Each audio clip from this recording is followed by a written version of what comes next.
It's working now.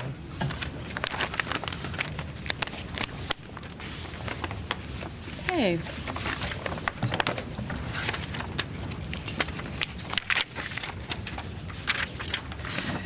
Okay, good evening. The Design Review Board public meeting of September 8th, 2016 is called to order. Please refrain from talking amongst yourselves and please turn off or put on vibrate all cell phones at this time. If you need to speak, please leave the meeting room.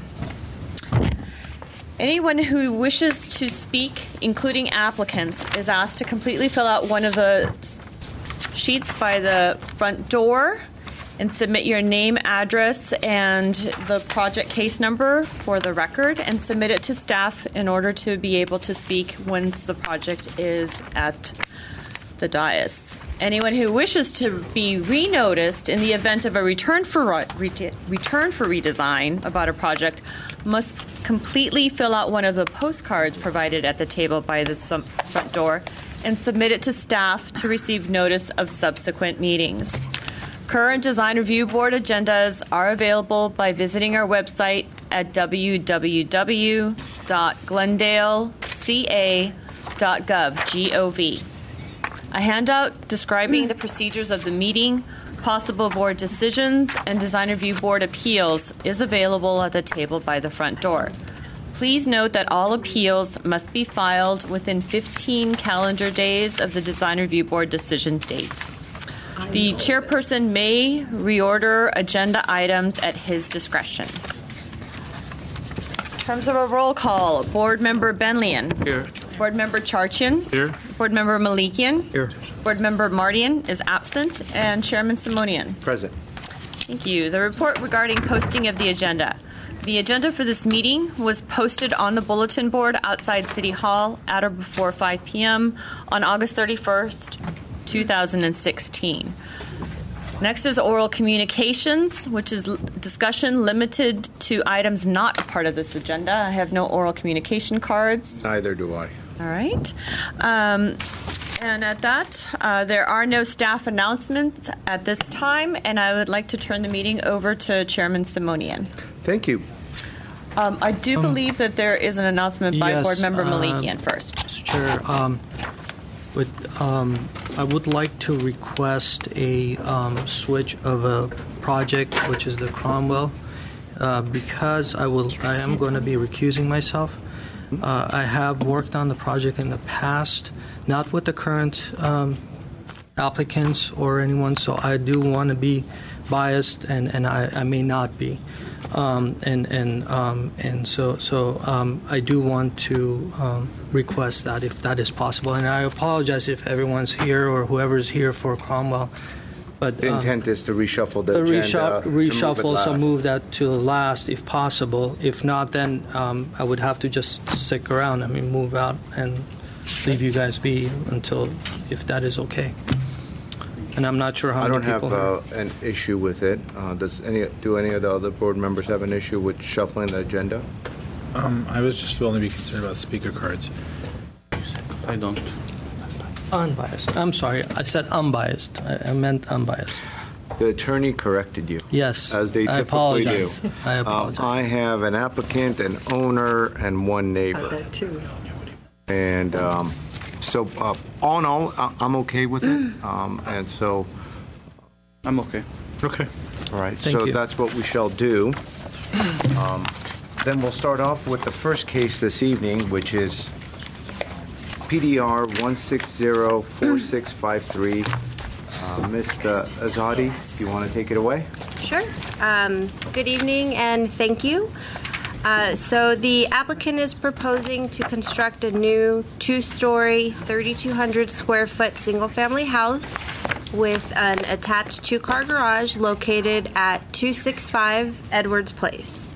In terms of grading, the proposed work will consist of approximately 168 cubic yards of cut and 313 cubic yards of fill.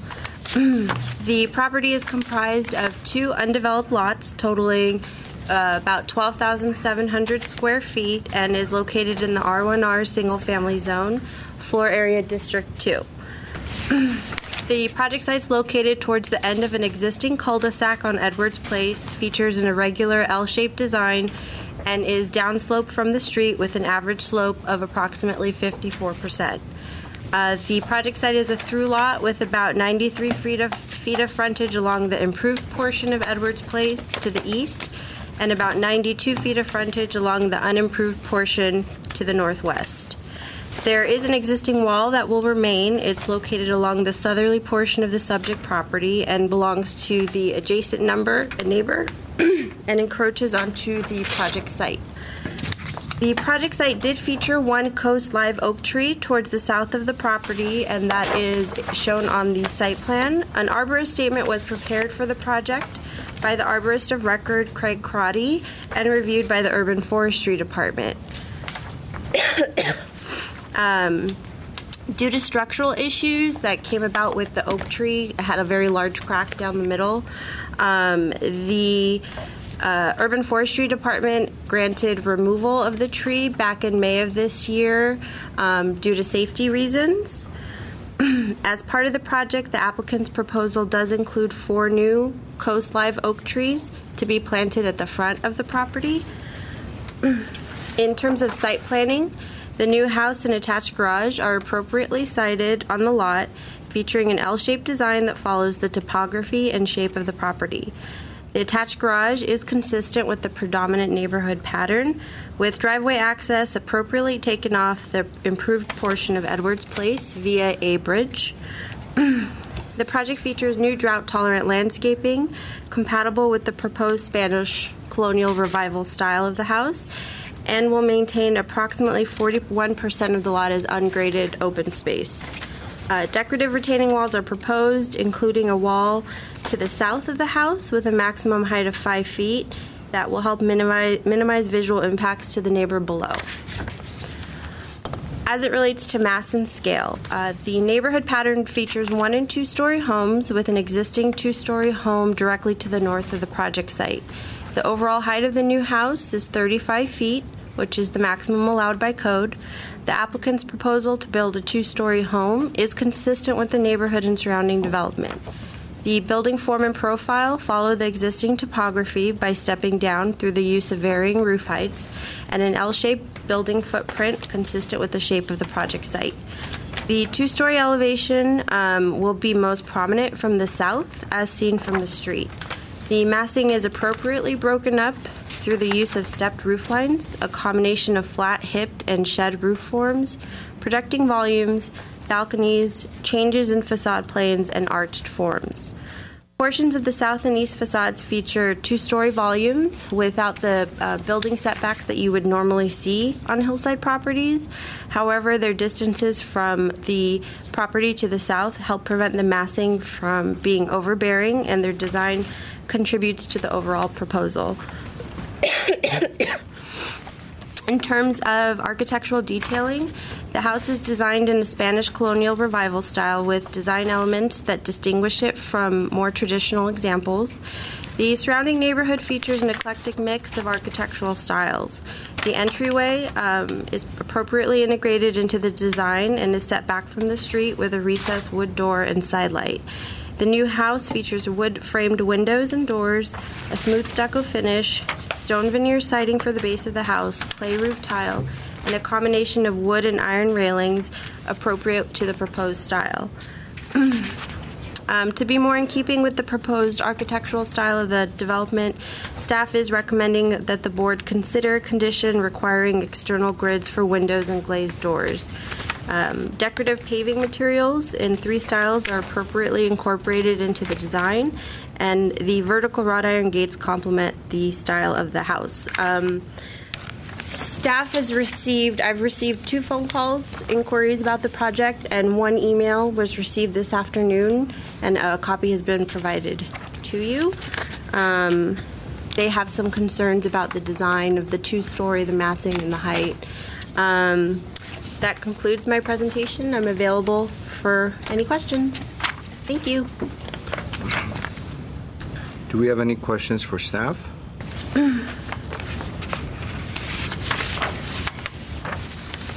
I do.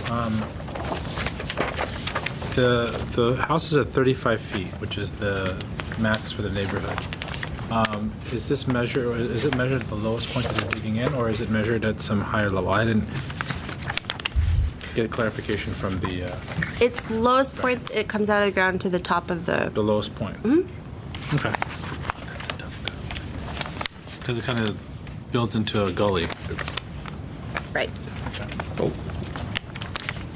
Mr. Malikian? So the lowest point would be 35 feet from the raised grade that it's adjacent, so the deck, correct? It's not going off the... So the only place that we have an actual height depiction is on section AA on page 1. Page 7 on the cross section. Page 7? Yeah. I don't have page 7. Sheet 7. Or sheet 7, I'm sorry. It's also on the board, on the first, at the very bottom, I think. Yeah, the only one that I have is this little diagram. Yeah, but that just shows one cross section as this house dips into a gully. So Do you not have sheet 7 in your packets? no, we have streets. Yeah. We have it. Alan chose the same. Yeah, It's kind of the same section as That- just yeah, a that- bigger section. Those will be the site sections, right? There's 7 on right sheet 1. somewhere? There should be a sheet 7. Did you have this is a 7? I don't have. Mr. Malikian, you're... Yeah, I haven't seen this, so. Okay. Oh, I see. So your package I was don't have missing. this. Got I it. don't have Oh, this sorry. page, so. In either case, I think that it's measured from the top of that retaining wall, and that's right. Or Yeah. This No. space retained this It's space, right? measured. It's measured from It's the... actually measured. Where the foundation comes out of the ground. There's a retaining wall below with the allowed berm to berm up to allow the height to be measured from a slightly higher elevation.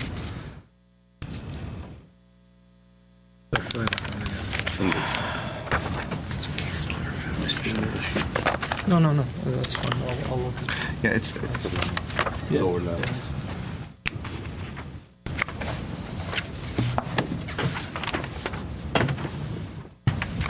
Any other questions for staff? We'll get into it. Okay.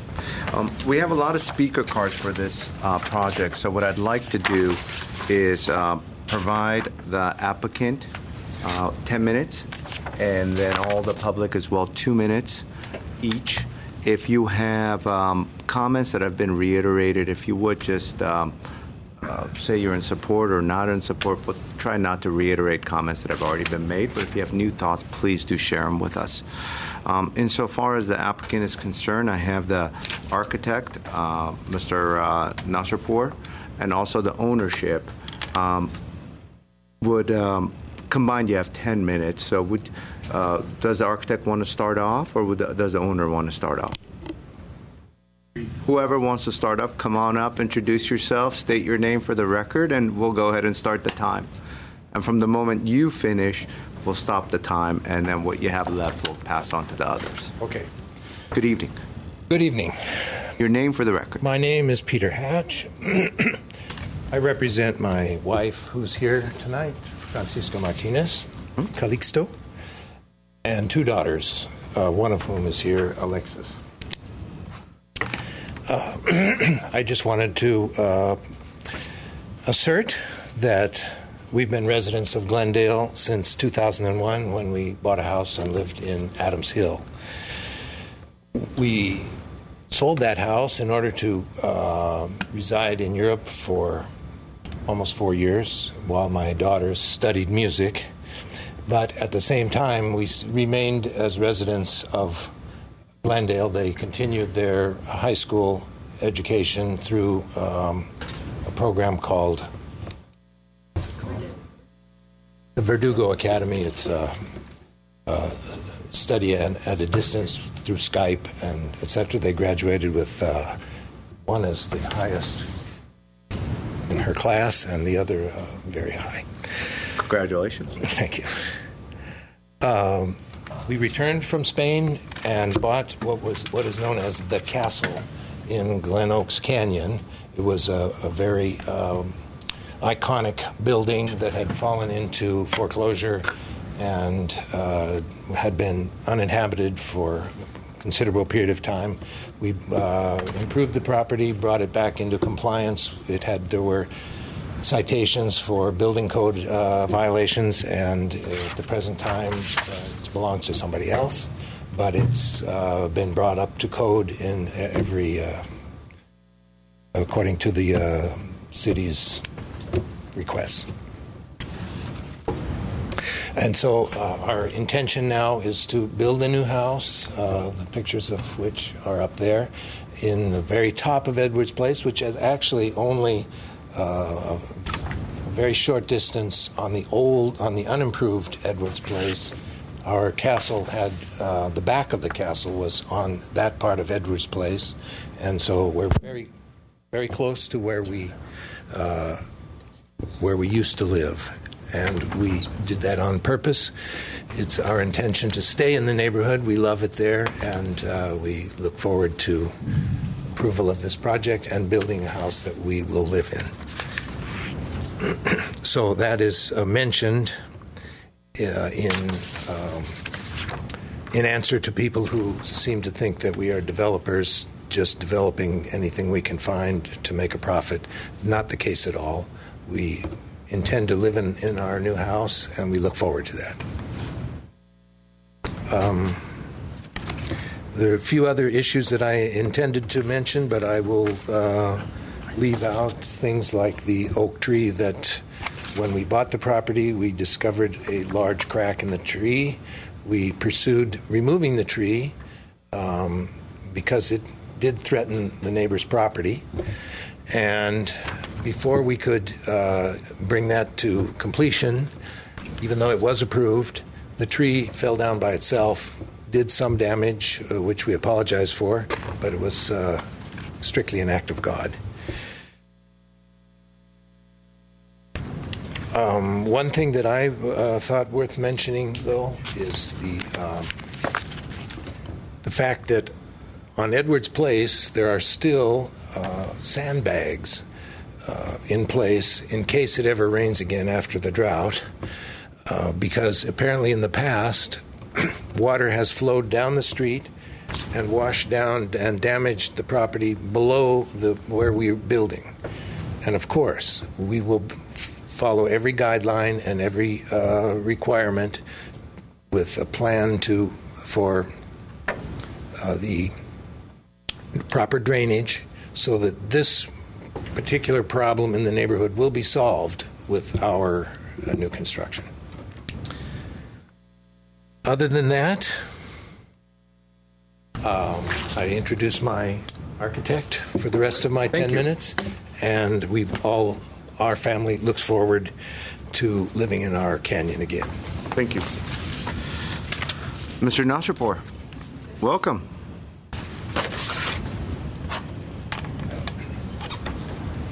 Babak Nasrpour, 2578 Cascadia Drive, Glendale. There's really not much to add to what the staff has recommended and what Peter had just said. It is a unique project, truly custom-made to the needs of Hatch's family, which are professional musicians, and it is quite custom-made to fit the property and the topography of the site. Having 180 feet of frontage with 15 feet of setback kind of reduces your buildability of the property. So the house has been situated in a way that would follow the topography of the site and the terrain of the area. The entire body of the house, the only way that you can see the two-story is from Edwards Place. The house is quite reduced to one story from all of the sides.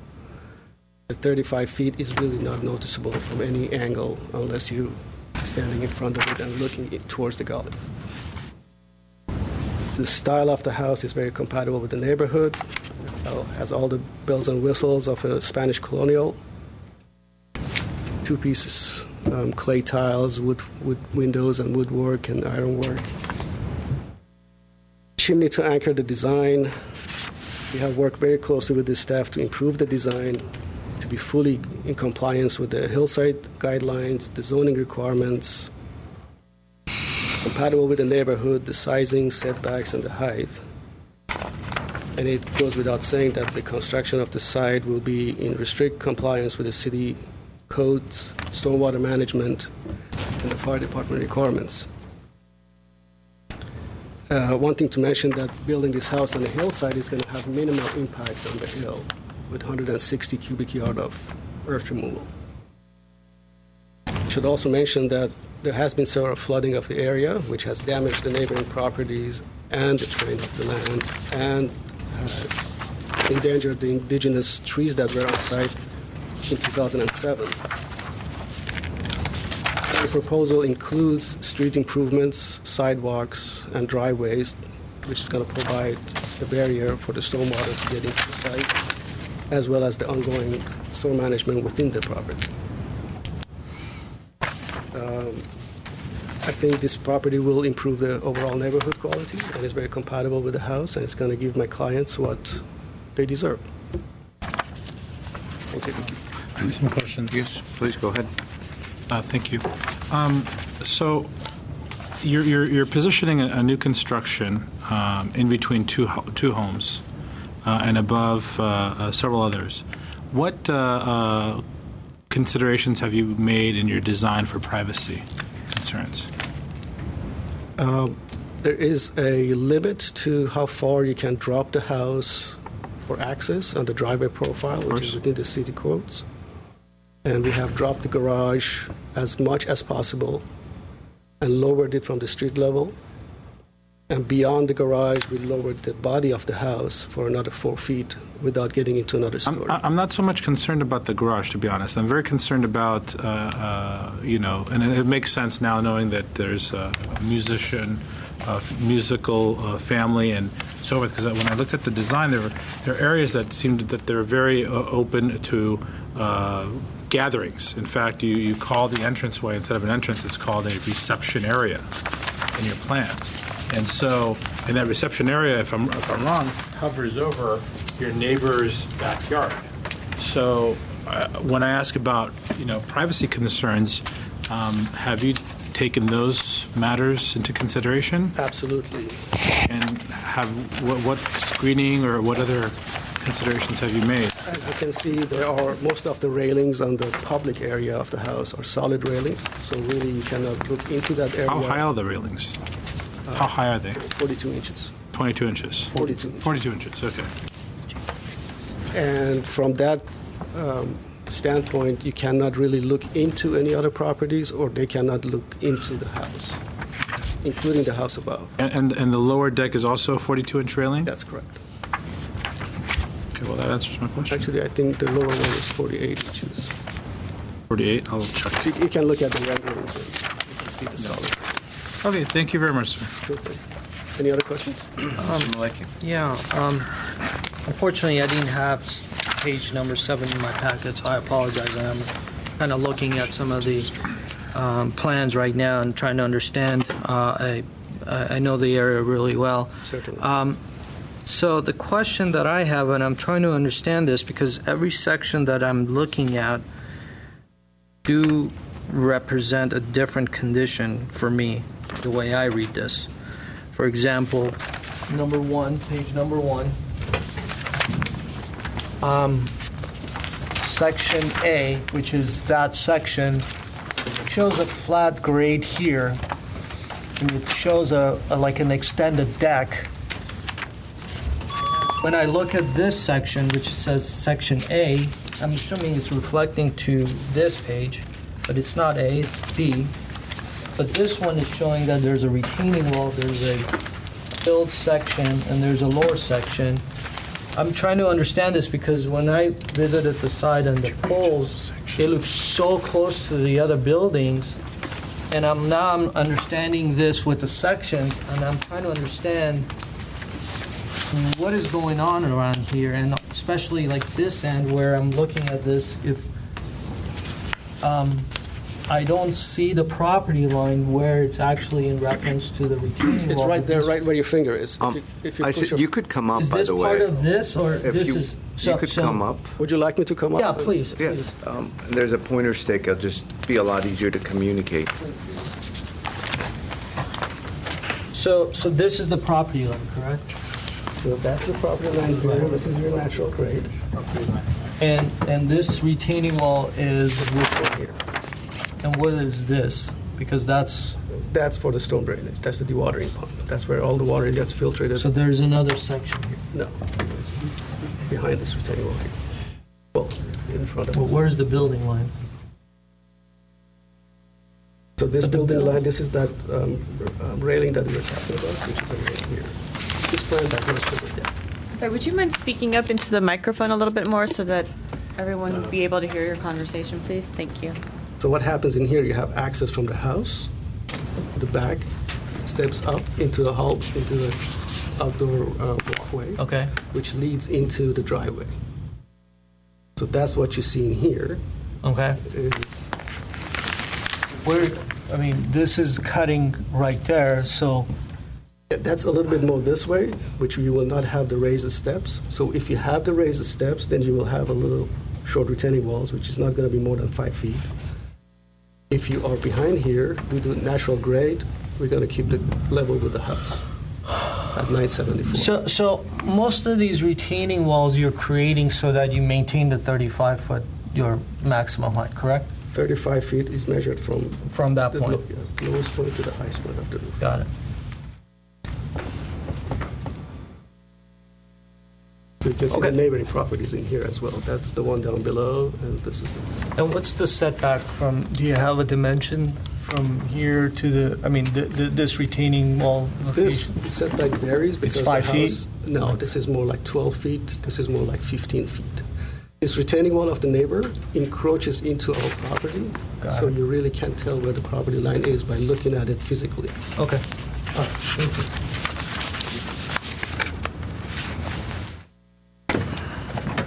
Do we have any other questions for the architect? Okay.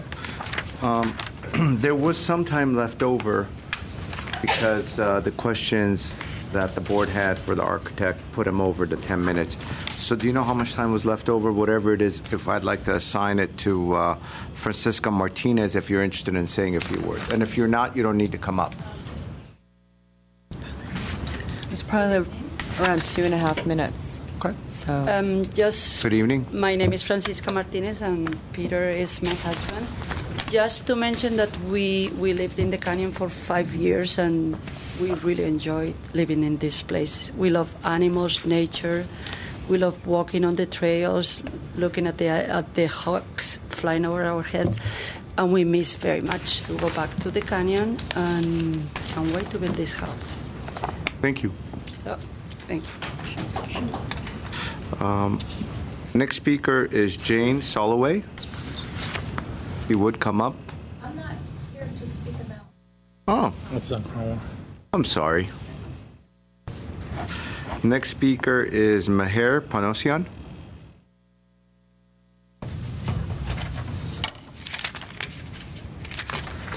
Good evening. My name is Meher Panosian. I live directly to the south of the property. That's the brown house in the middle of the screen is my home. Back of my house faces uphill towards that house.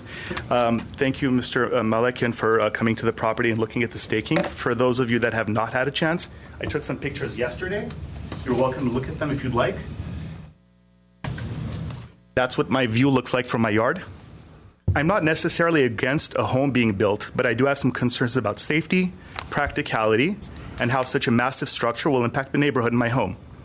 If this house is built as proposed, it will greatly impact my enjoyment, light, shade, view, privacy, and the value of my home as well.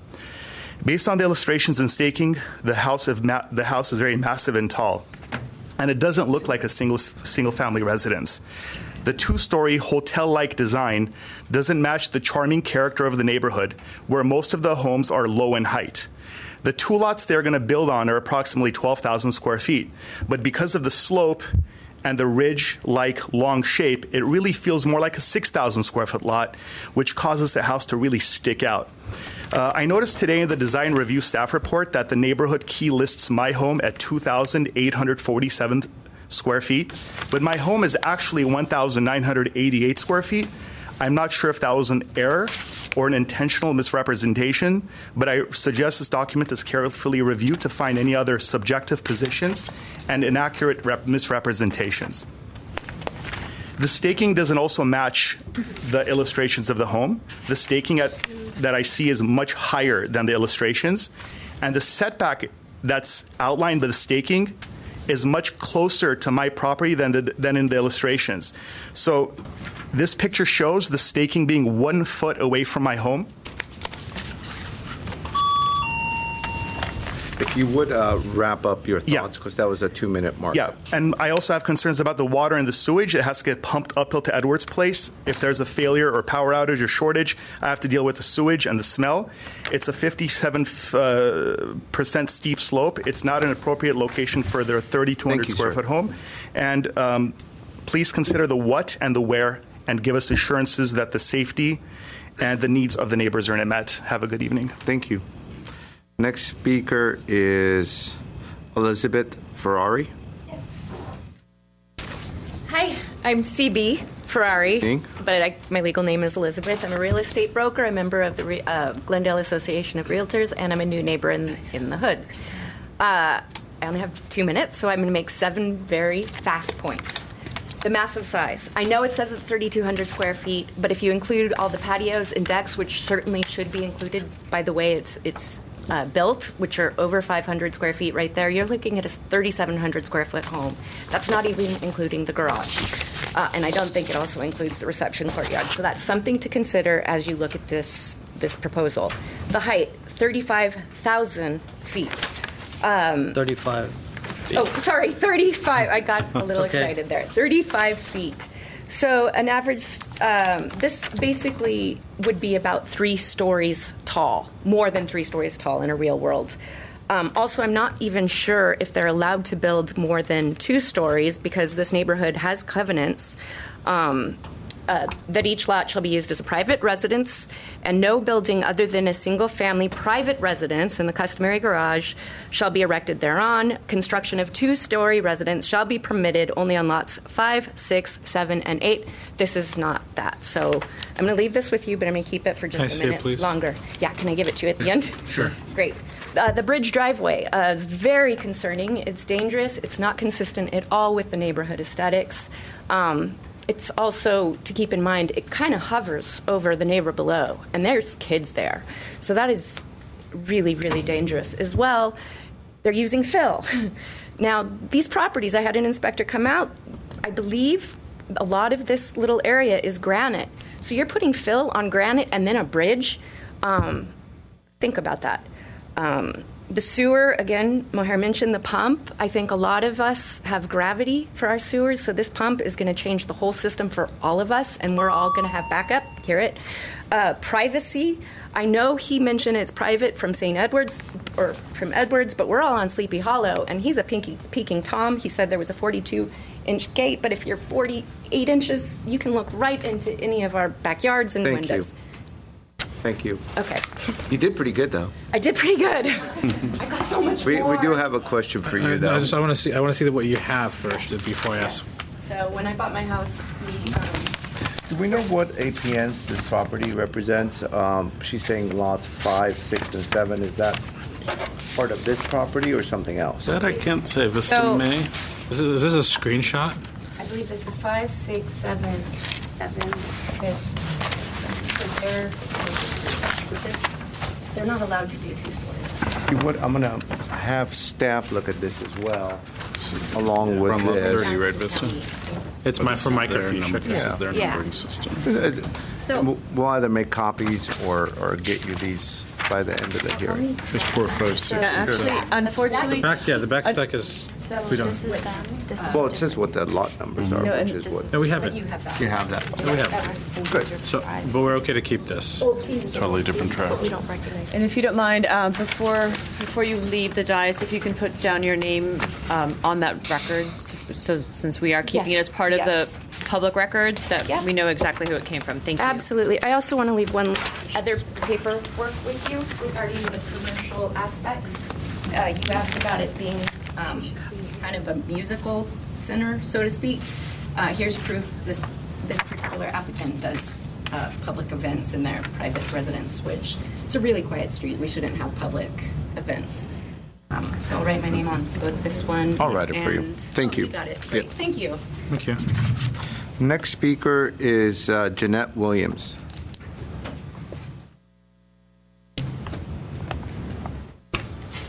I live in the neighborhood. I live on Sleepy Hollow I'm sorry, Terrace. would you mind your name and address for the record? Just Jeanette Thank Williams. Welcome. And my address? No, you don't need to do You don't your need your address, I apologize, but at least Oh. your name, sorry. He just said it, so I didn't think I needed to It's just- repeat it. Let's Okay, do- I Thank you. understand. Let's start the 2 minutes from right now. We will. I have not even started it, so yes. Thank you very much. I have so much to say, it'll be kind of difficult to get this under 2 minutes.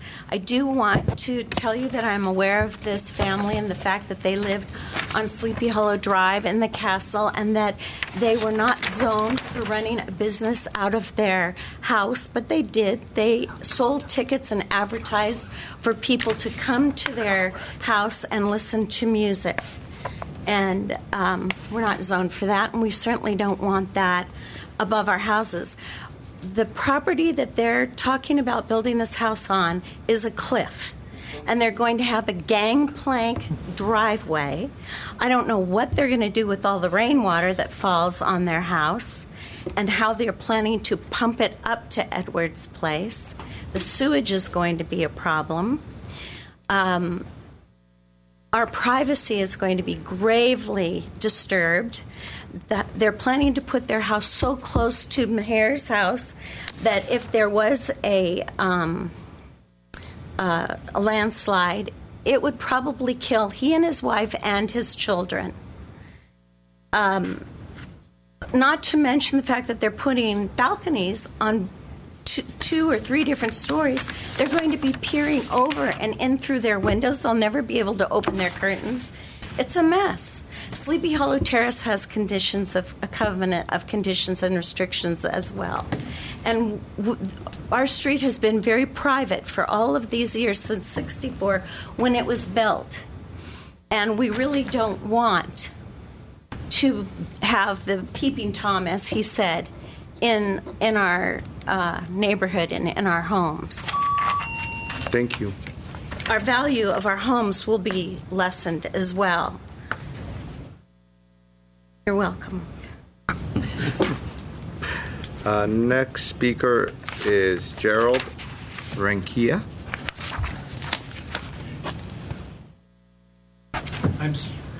I'm sorry about my writing. It's Gerald Rankin, or Jerry. I'm acquainted with the owner, and I went to the concerts, and I enjoyed them very much. They were very good. And I welcomed this family back to the neighborhood. Nevertheless, I feel obligated to point out the difficulties that led to the failure of a previous effort to build a house on the same property. In that previous effort, the house was to be the same size, 3,200 square feet, as the present house, and the house was located in exactly the same place. It was also 2 stories. After trying 5 years to get permission to build on the property, ground was never broken, and the effort was abandoned in 2008. I have 7 points, but I'm only going to hit 2 or 3. The land is unstable. It is filled with loose fill that readily erodes or washes away. According to the report of Geological and Soils Engineering Exploration, written by the Bayer Group in 2007, fill associated with previous street and off-site grading blankets the slopes and axis of the canyon. I'm just listing the things that defeated the previous project. Cut and fill required by the project would substantially change the contour of the property, further destabilizing the land. Members of the Design Review Board in 2008 were particularly concerned. Sir, that was the 2 minutes. Okay. If you want final thoughts? What? Final thoughts? Anything? Yeah. Well, the last thing I'll say is Design Review Board in 2008 were particularly concerned about a lack of design features that would adequately deal with sewage and floodwater runoff in the event of a strong rainstorm. In those days, we had strong rainstorms. Thank you. Thank you very much. Next speaker is Gary Roberts. Yes, Mr. Malikian. I have a question for the staff. I'm sorry. If you, no, go. You could stand up there. Stand up. My 2 minutes has not started. No, it Definitely hasn't. has not started. Do we have a SOLS report? No, we do not. Okay. They weren't required to submit one with their application. No, it wasn't part of the. I mean, sometimes they. For this project, no, it would be at plan check. Okay. There might have been a. The architect has his hand up and he's saying yes. We can't have cross communication, but do you have it with you? If you have it, you could bring it up and give it to staff and we could look at it. If you don't have it with you, then it's a moot point as far as this evening's hearing is concerned. Thank you. Unless he has an electronic copy, in which case if he sends it to us, we'd be more than happy to print it out quickly for you. That's fine. It's not necessary. Thank you. Okay. I apologize. No problem. Mr. Roberts? Yes. My name is Gary Roberts. I live right below the big brown house on the next one down. I've lived there since 1962 approximately. To the left of it. To the left of it. I can show you. No, we get it. We see it. That one, right? Yes. Okay, this house, number one, from Sleepy Hollow Terrace, you'll see it. It's going to be huge. It's going to be a monster. It doesn't fit in with the other homes in the area. Another thing that we're concerned about, which you guys are very familiar with, is the address is 765 and 749 on Glenmore Boulevard, where that house above them. They built the house. Now those two lower houses, nobody can live in because they got condemned from the mountain sliding down on them. That's what's going to happen here with this home. When they grade the mountain, they cut into it, they take soil out, put some more soil in. It's going to destabilize the earth. It's going to make it a problem. The driveway is another concern. They're going to have little rebar, whatever, holding up the fencing or whatever to help the cars come, from going off the edge. That's not going to stop a car. Another one that's going to be a problem is the sewage, pumping it up. When there's no power, where's the sewage going to go? I mean, is it going to come down in my yard? Is it going to affect my property? Other houses we had, the one on Carmel that's being built right now. If you've noticed, they've already had to redo the retaining wall there because the first one received an 8-inch crack in it. And so now they had to build a new one to make it even stronger because the mountain, it's not holding it. We had the same problem with the one up on the new $1 million homes that I called that were built in 2007, whatever, in that canyon. It reverted the water line, so now we have water running down our street 24/7. And it's been going like that forever, for a long time. And that's what this house is going to do. It's going to cause the water to be reverted, and it's going to come down into our yard even more now than it has in the past when we have rain. And those are major concerns that I have. The sewage is one, the rainwater, what's going to happen to that? The house is going to take up the dirt, and so there's no dirt to collect the water. Thank you very much. Thank you very much. Thank you.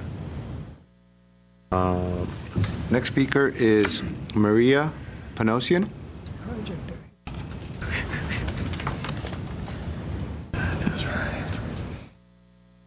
Good evening. Good evening. I'm Maria Panosian. I live at the house right below the proposed project, 253 Sleepy Hollow Terrace. I have a lot of concerns, starting with I have two small children, a 6-year-old and a 4-year-old, who are always in our backyard. So our privacy is a huge, huge concern. As you can see on the picture, there are multiple balconies, and this house is literally behind our house. So if somebody is sitting on their balcony, they could have a full conversation with my children, and that is not okay with me. Second, that bridge that they're proposing to build, if somebody drives off that bridge, it's going to land in my 6-year-old daughter's bedroom because her bedroom faces directly that side of the house. Third, it's huge. My house is a flat 1-story house, and anybody who comes to my house now thinks we're building and expanding our house because it's really right next to our house. The stakes, although they're telling you something different, as you can see the pictures my husband gave you guys, it's literally behind our wall. It's like a foot away from our wall. There is no setback between the two properties. What they're showing you guys is not to scale to what we're seeing every day in our yard. I'd like to know how they're going to keep our air quality safe. My son has respiratory issues during construction. Are the contractors, how are they going to prevent the dust and debris from coming into my home and yard so my son's health is not at risk?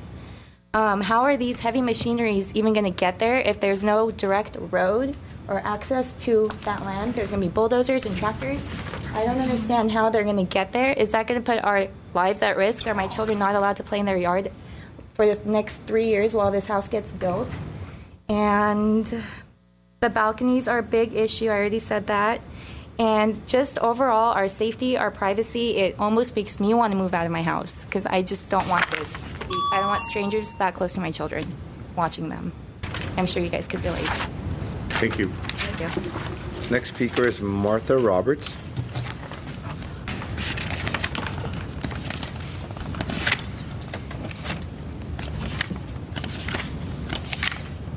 Hi, I'm Martha Roberts. I've lived in the canyon for over 70 years, so you can guess how old I was when I moved in on Glen Oaks. And I've been in my house now for 60, well, it was built in 62. 63 years I've been in my house. And I know that my neighbors will be much more affected than I, but the property right behind my house is also a part of this. And the height, I mean, they'll be looking right into my backyard. And my really biggest concern might be the amount of time it's going to take, the dust, and how that's going to be handled. And also, most of the other things have already been mentioned, so I don't need to repeat them. But it really is a definite concern, and I hope that you will think very hard about this. Thank you. Thank you. Next speaker is Haran Kanjian.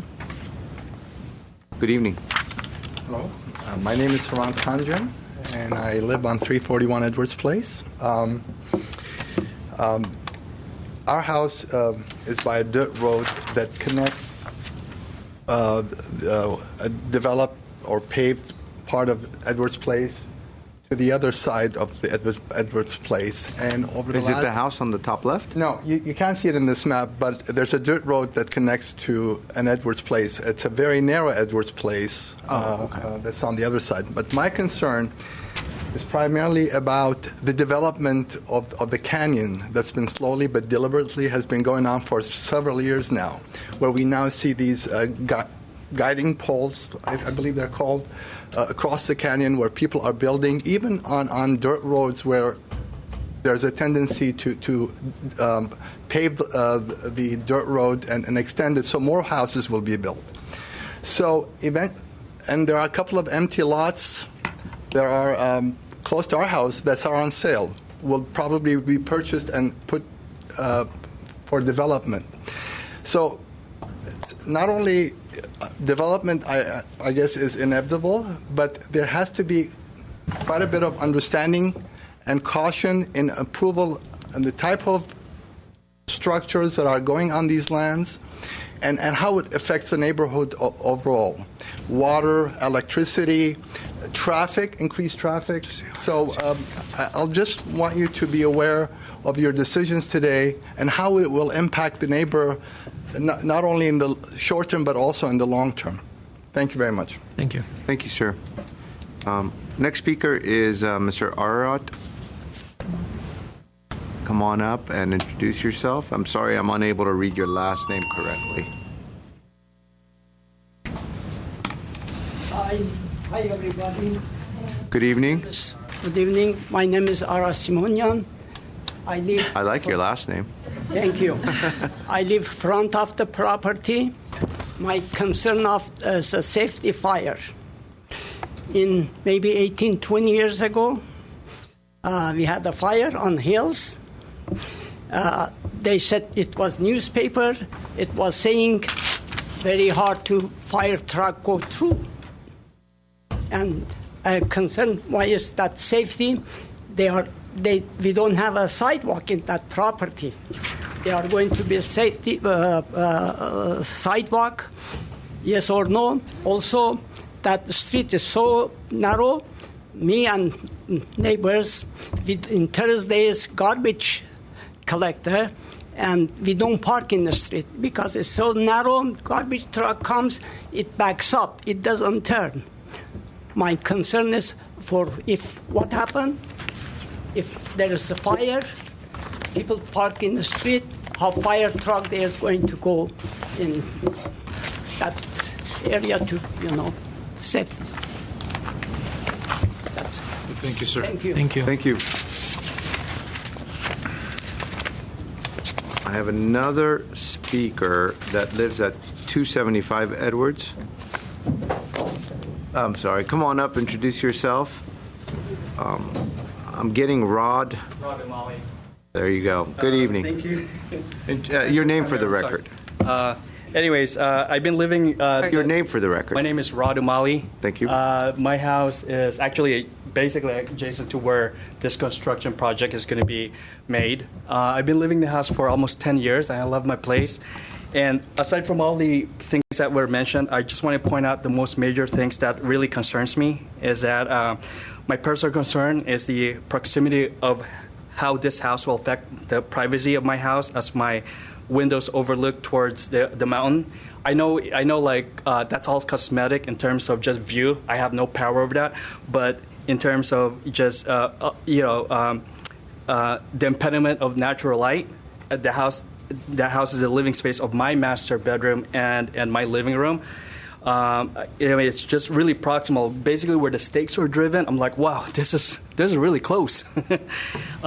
Another main concern factors, including what Arat mentioned, is the narrow street and limited space during the times of construction, the noise, the dust, the debris, and the garbage that will be evident.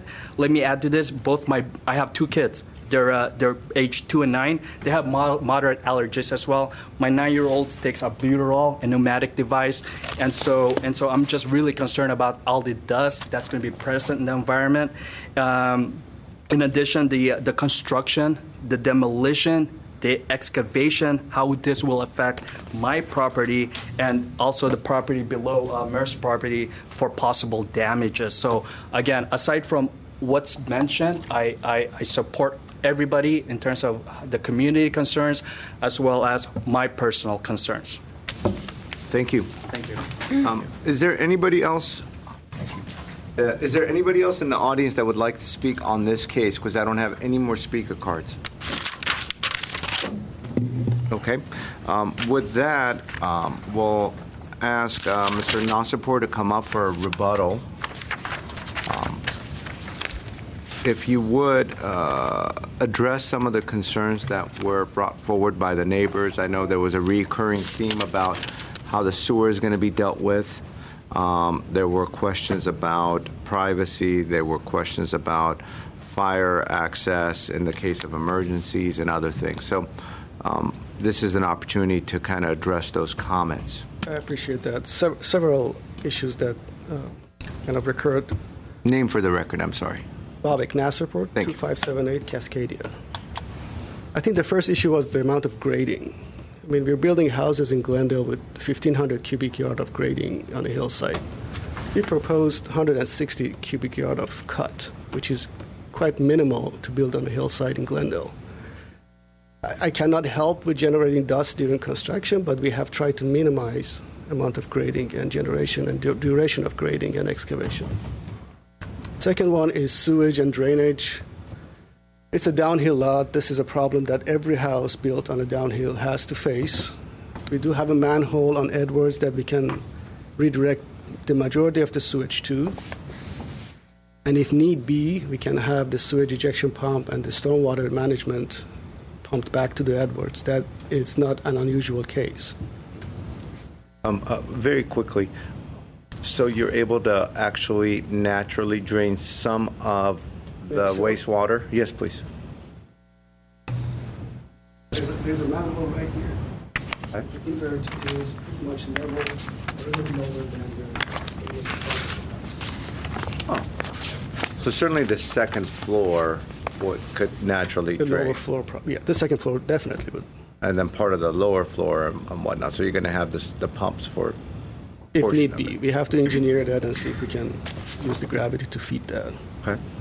Potholing and actual elevations will help. But obviously, it's going to be built. I'm sorry, you said it's pretty much level. It says 988. Do you know the invert on that manhole? I think it's 97. No, I don't.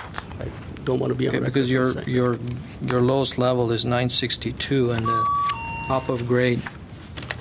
I mean, it's on your grading. 980. The lowest point would be the lower floor. Yeah.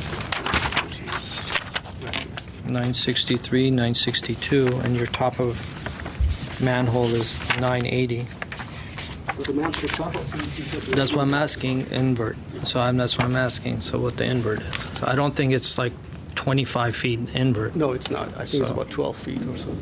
So you're about, so you are higher on that, so I don't know if you on can the lower actually. level, definitely, yes. It's a downhill property. No, the invert is higher, so I'm not sure if you can, you're going to need to pump. We have to study that. You and have see to, if you we have to can- pump it, yeah. And obviously, we're going to use that to our advantage, to use that gravity feed towards that. Second issue was the balconies and the privacy. As you can see in the back of the house, where it faces the house above, we have minimal amount of windows.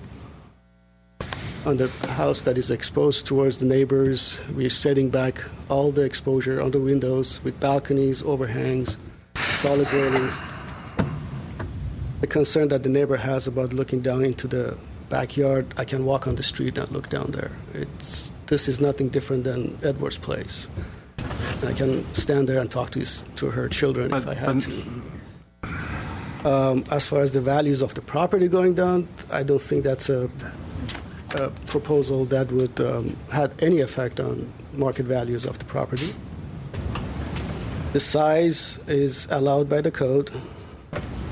We have the way that the house is situated is pretty much dictated by the setback requirements and the zoning requirements and the planning requirements as far as the height of the retaining walls and the 15-foot setback on the frontage and the 10-foot setbacks on the interior property lines. So we are not any closer than any other home to the neighbor. We're actually more than that. And I don't think we're going to have any issues with invading other properties' privacy. We have taken measures on lowering the house as much as we could, not to block natural light to the house above. We have also set back the house with large terraces and balconies for the same reason for the house below.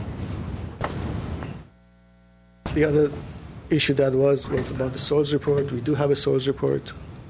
It is the house with caissons. And there is a lot of fill in that area. Are you able to add more fill? We're not adding to the natural fill. We are adding fill to improve the drainage away from the house and into the street. So the fill that we're doing in the back. You're showing fill in all your sections. So Right, but the retaining walls are short retaining walls. They're not retaining walls higher than 10 feet. I understand, but can you add that fill? Has Soils Engineer looked at that and be able to okay that? And the old house also was designed in the same location, again, due to the limitations that we have with the property. I mean, there is just so much you can do with the property. So the Soils Engineer has given you a Soils report but hasn't reviewed these plans yet? These plans, no, not particularly. But the ones that were submitted in 2008, they have. Okay. There were concerns about retaining walls. Again, we are minimally grading the lot. Our retaining walls are very limited compared to the other properties. Your time was up. Yeah, that's I'm sorry. So if you would, I know there were some questions, so I let it go. So I think I have one more question. Yes, please go ahead. Was there a meeting with the neighbors as this project was being considered? No meetings with the neighbors, as far as I know. There were no meetings with the neighbors? Okay. Okay. That's it. Any other questions? Thank you. Would you like Peter to respond to? No, that was all the time we had anyways for a rebuttal. So you use it all up and you use it judiciously, so thank you. With that, I'll go ahead and close the public portion of the hearing. Mr. Malekian, you want to start us off? Sure. So, kind of interesting, the castle was brought up. When I saw this, it reminded me of some of the characteristics of the castle that you had, and I saw this project. Actually, the other thing that it reminded me of, driving through some European, village, some mountain village, driving through with a large car and trying to narrow streets and trying to fit in, and it reminds me of that. I think this house, being that it is on a R1R restricted residential restricted zone, and it's on a hillside. I believe it's over 40% slope, so therefore it's reduced to 30% FAR. So their size of the house is basically being built up to its allowed use, little couple of square feet short. I think that my personal issue with this project is that it's being the building is being forced into a very tough property.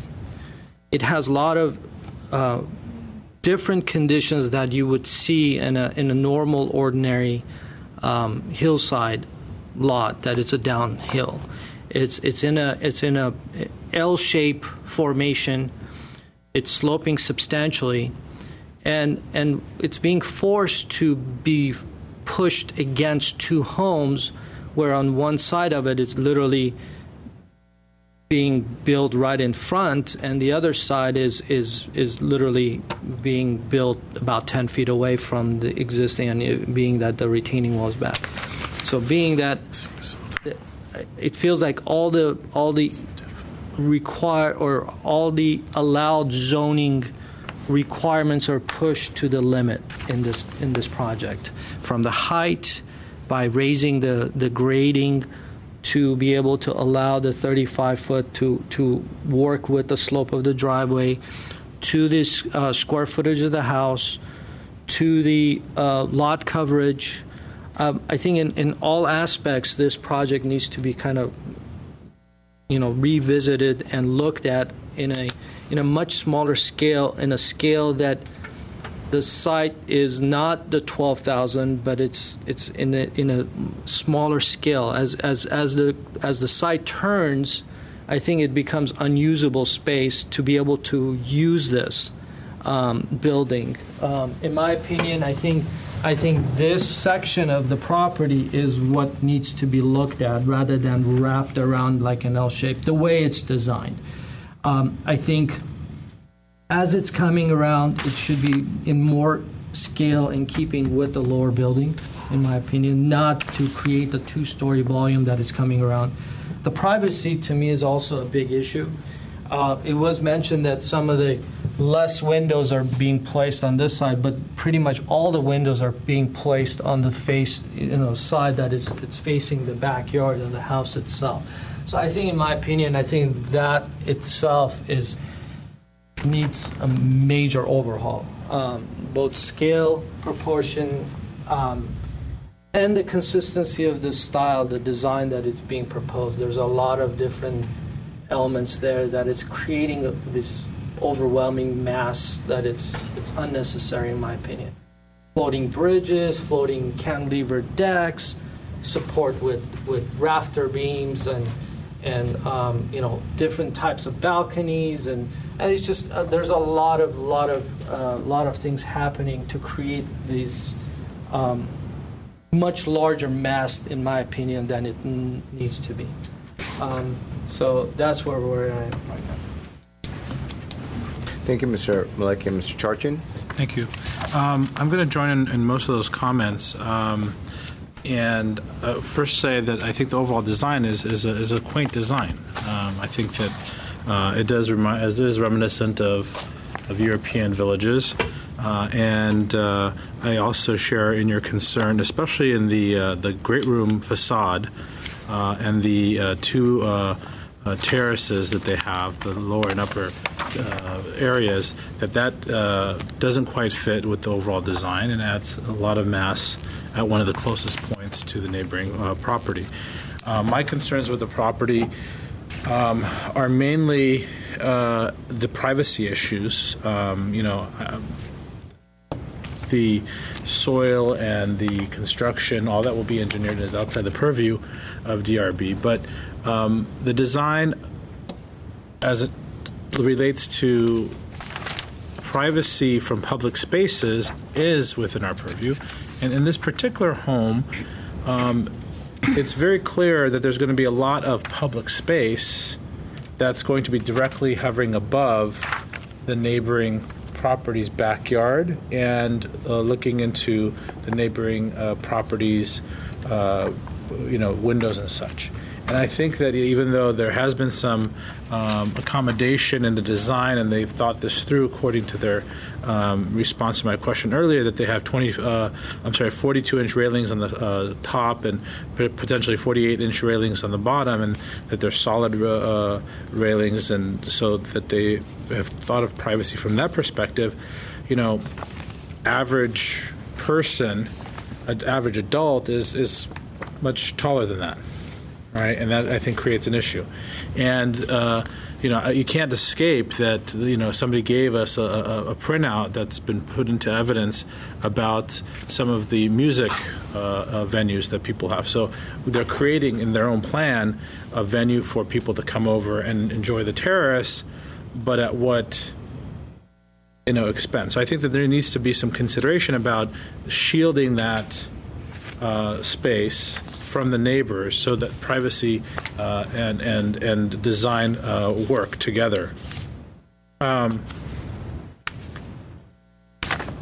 I would like to emphasize Mr. Malikian's point that at every allowable point, the envelope has been pushed to the limit. The 35 feet, those story poles. I didn't take out my trigonometry calculations, but they look taller than me. I did see the verifications that say that it says that they're on point. So I'll leave it at that. And with that, I'll conclude for now. All right. Mr. Belion. I would join both my colleagues with their comments, and I believe that the architect was, given the constraints that he had, he tried his best, because I look at the sections and I see he's trying to follow the design guidelines. He's stepping back the second floor. He's following the contours. He's doing all that. But the main problem is, when I was looking at the sizes and the averages in the area, the average is 2,400 square feet, and you're trying to do something like almost 1,000 square feet bigger than that, and that's not taking in consideration all the patios and the balconies and all the uncovered spaces that Mr. Malikian had mentioned. They've already they kind of have their own. They're adding to the mass.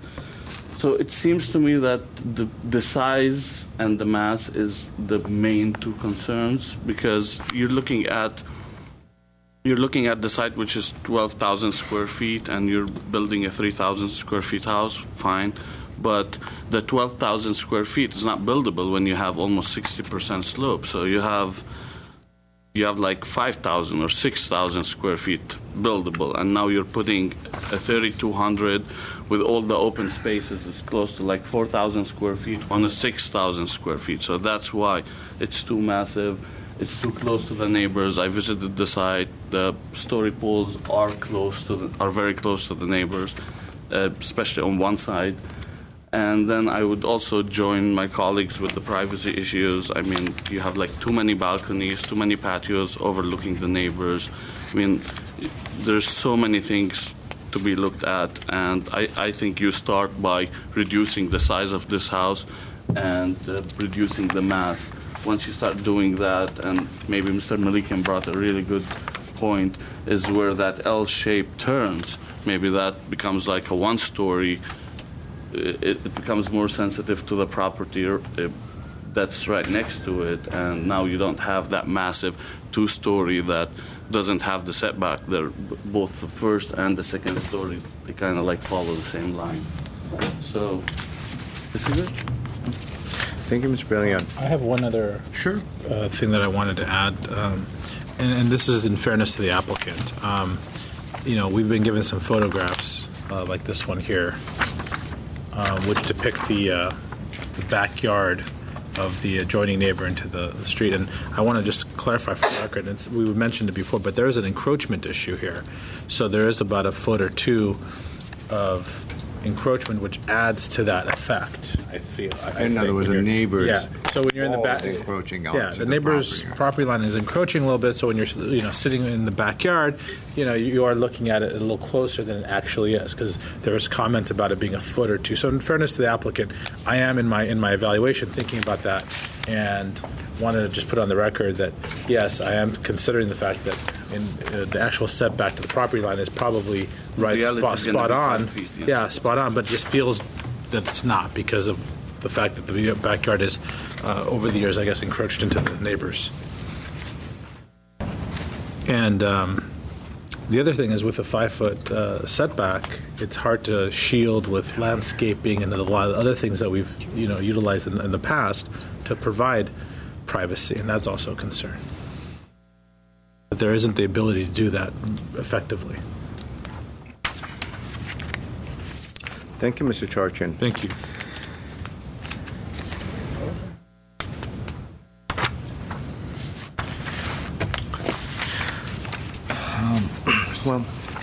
I thank you very much for everybody coming out to speak your mind, and I appreciate everybody trying to keep it as concise as possible.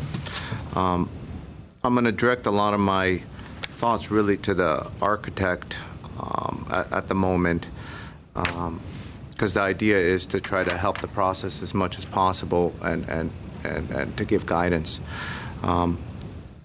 By listening to my colleagues, there's no support here at the moment for this project to be approved. So what I'm going to do is actually pinpoint some of the items that Mr. Velian brought up. Is there are aspects of the house that I think should be recognized. And as an architect to another architect, I'd like to bring that up. The way the building sections read on sheet 7, where the building is terracing backwards, is the ideal way to deal with hillside properties. The way you are following the contours of the land is the ideal way to deal with hillside properties. The way you're breaking up the mass of the roof is the ideal way to deal with hillside properties.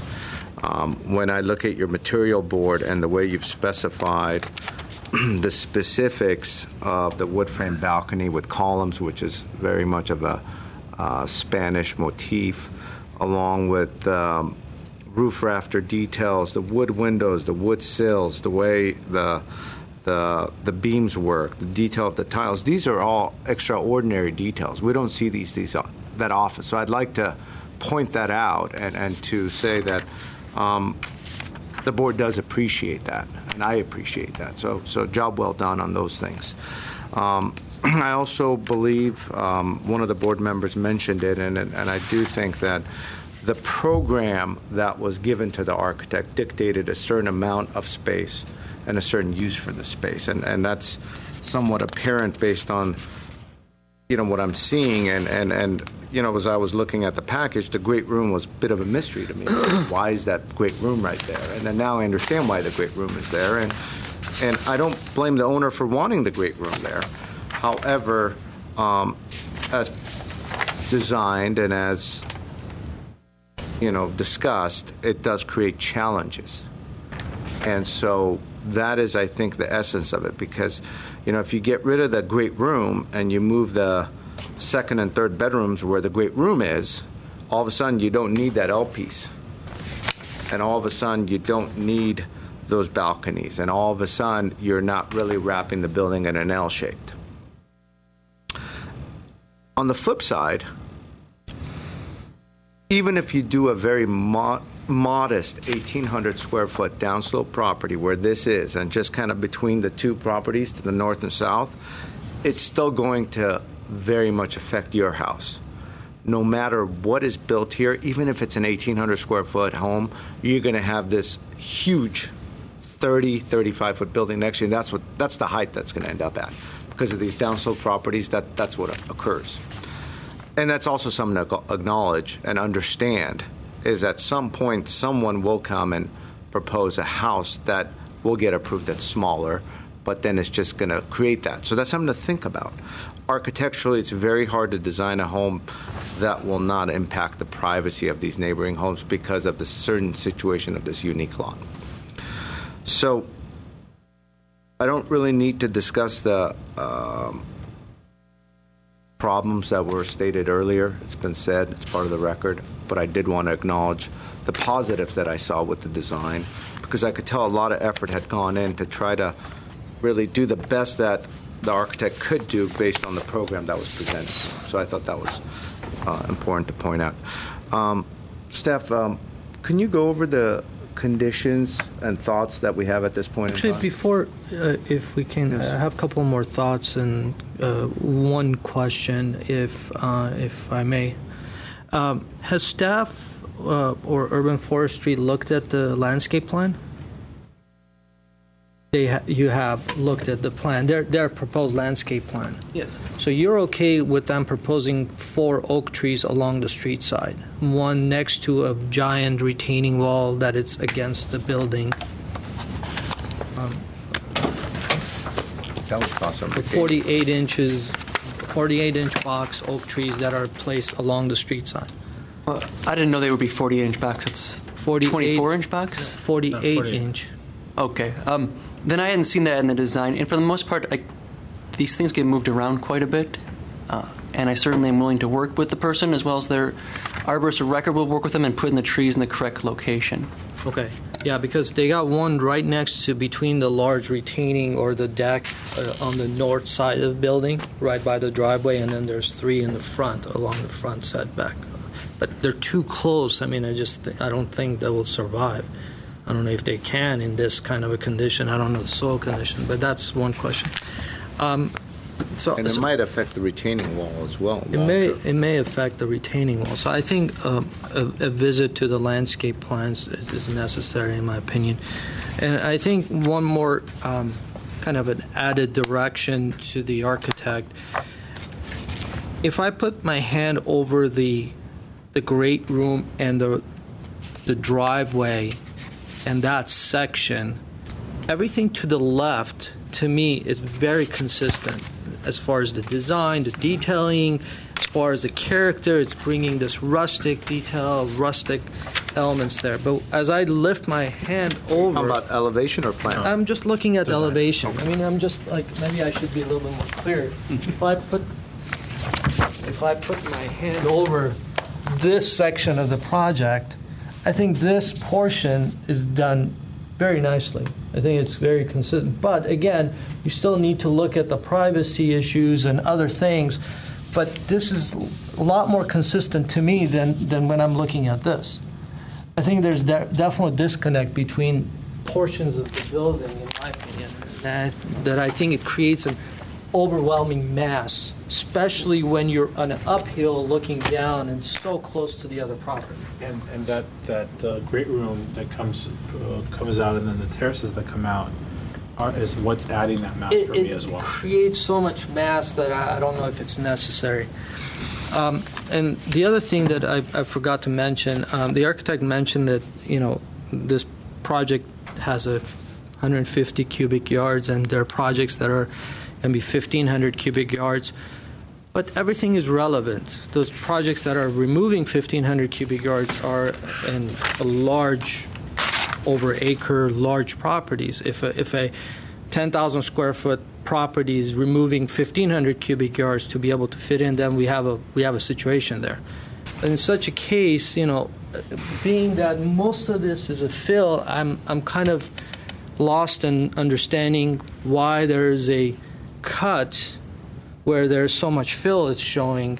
And also, I don't know if within this cut, if all these piles are going to be placed in, are they calculated in the cut export? So that is an additional exporting number that I think it needs to be looked at. And I haven't seen the soils report. I don't know where the bedrock is, but being that there's going to be a substantial amount of fill, I know Bayer really well. I've seen their reports. They've done projects for me. And it's kind of odd for me to look at this and knowing that there is a large fill on this land, and they are okay with adding more loose dirt without having some sort of a mitigation. So that's another thing that I was kind of questioning about. But to have fill over uncertified fill. Exactly. So I don't know how that's going to work, but I just don't know if that 150 cubic yards, again, it's something that needs to be looked at. I know it's not a lot, but again, there's a lot more other elements there that I don't think it's been kind of added on to this configuration, that I think it may not be any export cut. It may actually be that they may be able to put it back on the fill, but I don't know if they can even do that. That's the thing. That number is going to grow. I think so. So, thank you. Okay. Then with that, Mr. Platt, could you go over the conditions, or who would like, from staff's point of view, to go over? I got it. Perfect. There was general consensus that the scale and massing of the house is too large, needs to be reduced through various means, both in terms of reduction of floor area and other architectural techniques that we'll talk about in some of the other conditions. Privacy is an issue that I think all board members were concerned about, particularly at the larger terraces and balconies facing toward the neighbor, the downhill neighbor. That can be addressed through a variety of means that we could work with the applicant on, and believe that is a kind of broadly drawn condition. There's concern about the design consistency in terms of having a bridge, cantilever, balconies, a lot of things happening. I think Chair Simonian later kind of talked about the more Spanish side of the house versus the curved portions of the great room. Is that Mr. Malikian? I'm sorry. I think the board's emphasis would be to stick with the more Spanish components and avoid kind of the contrast between those two conceptions. There was one comment about, there was a little divergence among the board. One board member suggested focusing the development toward the north portion of the site, but a few board members seemed to think that the L-shaped configuration actually worked. But there was a discussion about lowering the height of the back part of the L to 1 story, so having the 2-story configuration on the upslope area, and then the 1 story coming out. So I don't follow that. I kind of mentioned it briefly over. I just write things down with stars next to them. So You can explore. we can just stick with the general conception of reducing mass and scale and finding a way to hide square footage as much as we can. Privacy. It's difficult for us to address the public use of the building as a design issue. And we can't say that the building is definitely going to be used in a way that doesn't meet city requirements. But through that, we can talk about window sizes, through the privacy concerns, window sizes, location, and screening of balconies and terraces. We can probably address some of those things, whether the house is used just for single-family residence or if they have large parties, say.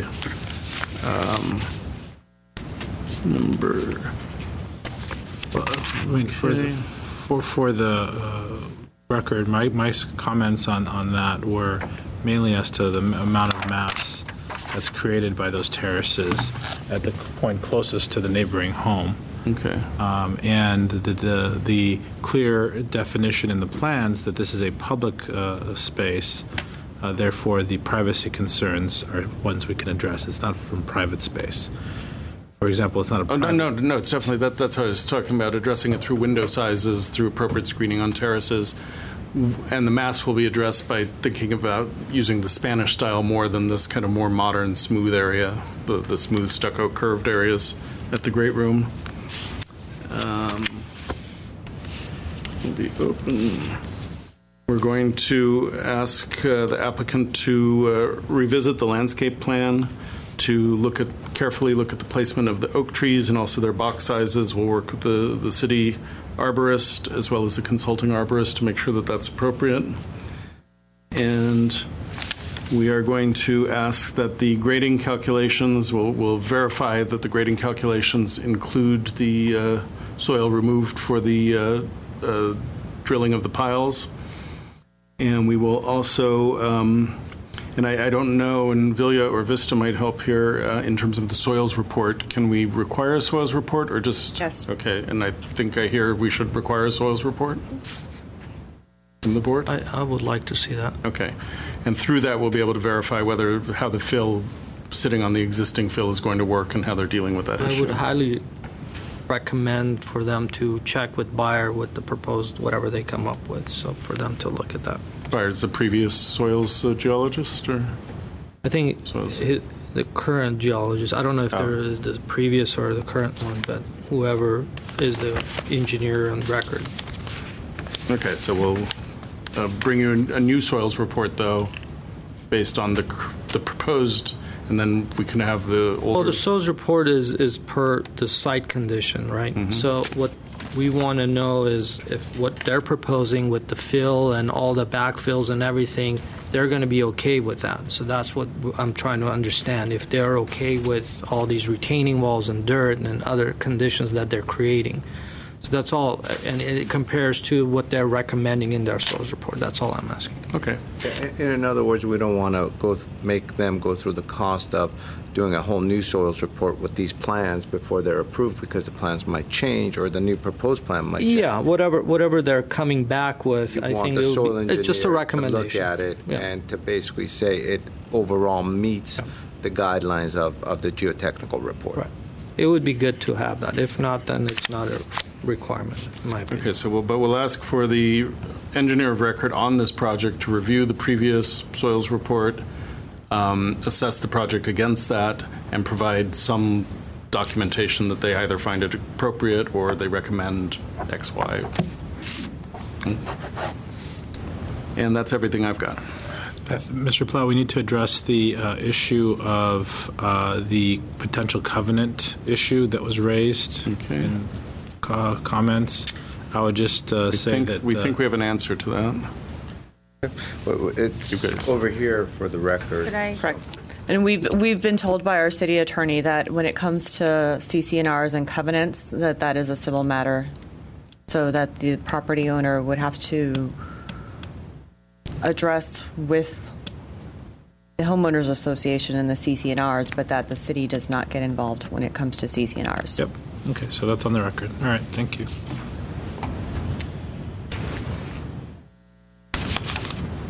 Okay, could I have a motion? All right, could I entertain a motion, or could I get a motion from a board member? I'll move to return for redesign with conditions.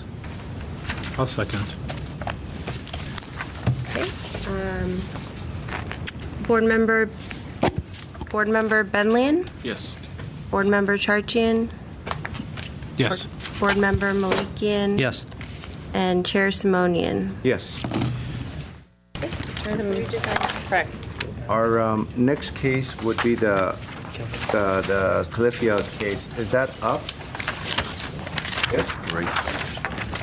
So, and just for the record, you are taking the cases out of order. That's right. So our next case is going to be PDR 161-2348, and Ms. Doherty is the case planner. So once you are ready, just take us away.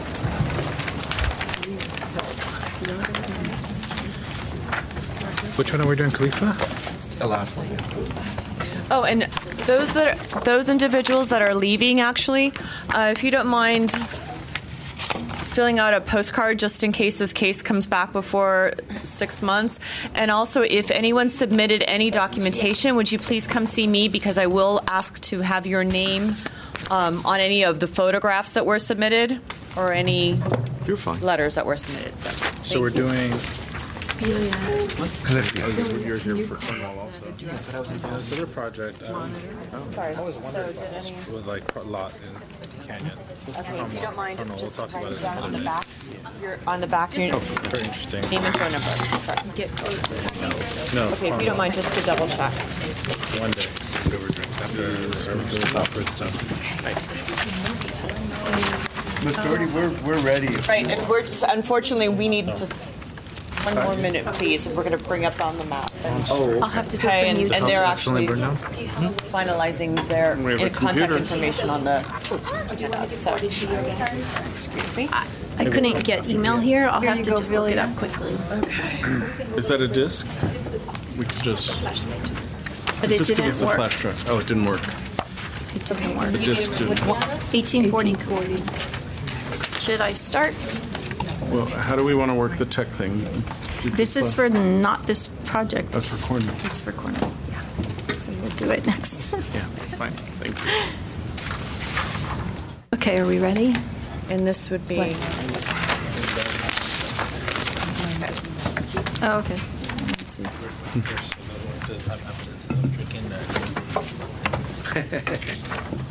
But now you have two cans. I know. Okay, all right. I gotta get rid of the. That's not good. There's not enough room up there. Being your Give us water, conscience. not coffee. Just being your conscience.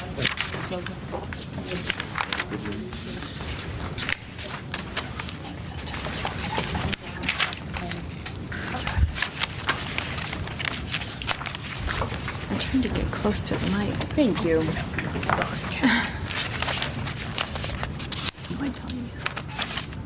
Are we ready now? Okay, our next case is case number PDR 1612348, located at 1840 Calafia Street. The applicant is proposing to add 205 square feet to the first floor and a new 1,249 square foot second story to an existing 1,848 square foot one-story house with a detached two-car garage on an 8,400 square foot lot, zoned R1R, restricted residential zone, floor area ratio District 2. The proposed work includes redesign of the front entry to center the door and stairs, redesign of the first floor to an open floor plan, and add 205 square feet to the, as noted, the 1,848 square foot first floor, a new second floor of 1,249 square feet to include a master bedroom and bathroom suite, 2 bedrooms, bathroom, and balconies. Also, a new covered patio at the rear is proposed. The existing property is located in the Verdugo Woodlands neighborhood. The 8,400 square foot rectangular shaped lot is about the average size of most lots in the neighborhood. Homes range in size from 1,375 to 3,004 square feet, with the average home size being 1,889 square feet. There's one 2-story home within 300 feet within this neighborhood. The property slopes up slightly from the street, and the street slopes uphill south to north.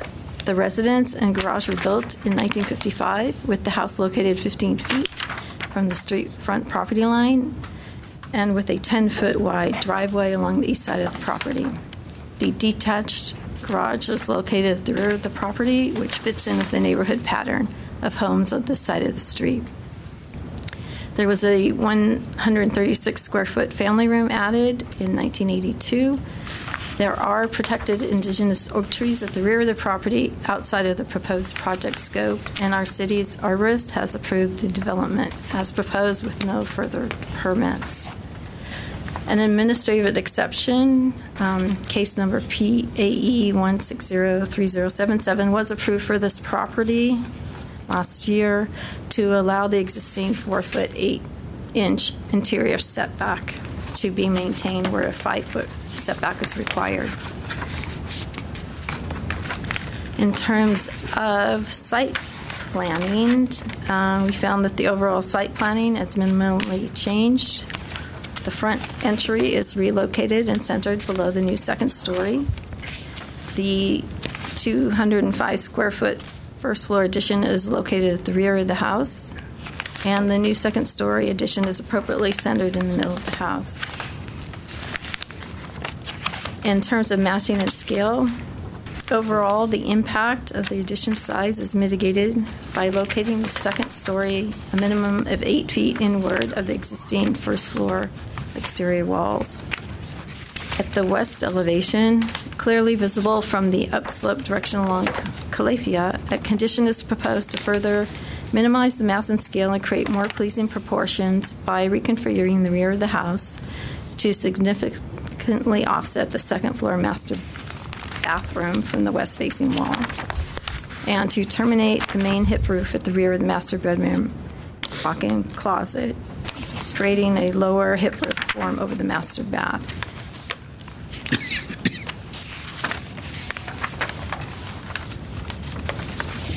The roof forms and slope are appropriate to reinforce the design concept as viewed from the street. However, a condition is proposed to reduce the overall length of the main hip roof, and also noted previously, and to create the lower hip roof to reduce the mass and create better proportions. In terms of design and detailing, at the front, we feel, in terms of privacy, the general location of the addition is appropriate, excluding the second floor deck off the master bedroom at the east elevation, and a condition is recommended to delete this deck to protect the privacy of the adjacent property. In terms of finished materials and colors, at the front elevation, a condition is proposed to remove the stone veneer shown above the floor line to avoid terminating the finish at an outside corner as shown on the rendering. A condition is also proposed to wrap the stone veneer at the front elevation onto the east-facing elevation along the driveway and terminate at an appropriate point.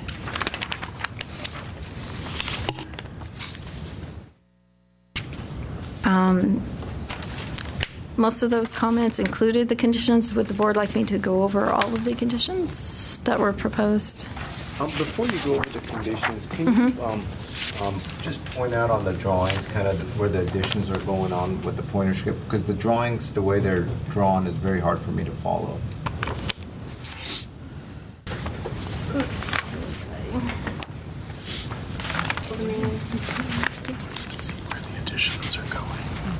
It's easier to tell here on the first floor. It would be here, and then I'll move the second story here.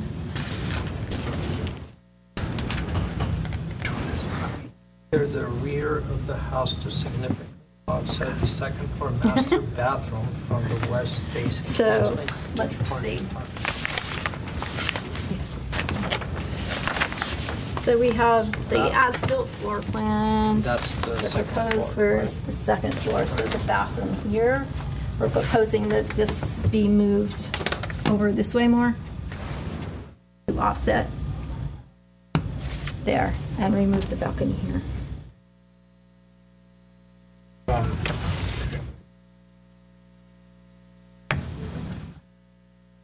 So that would create, setting in a break over here, and then the roof would be lowered down at that portion. Does that make sense? Does that get rid of plexiglass? If over The here, translucent glass, I'm sorry. over here. Yeah, the privacy glass. I that's on believe the- we're requesting to remove this one, but not. So no. No. I think this helps to explain what's happening.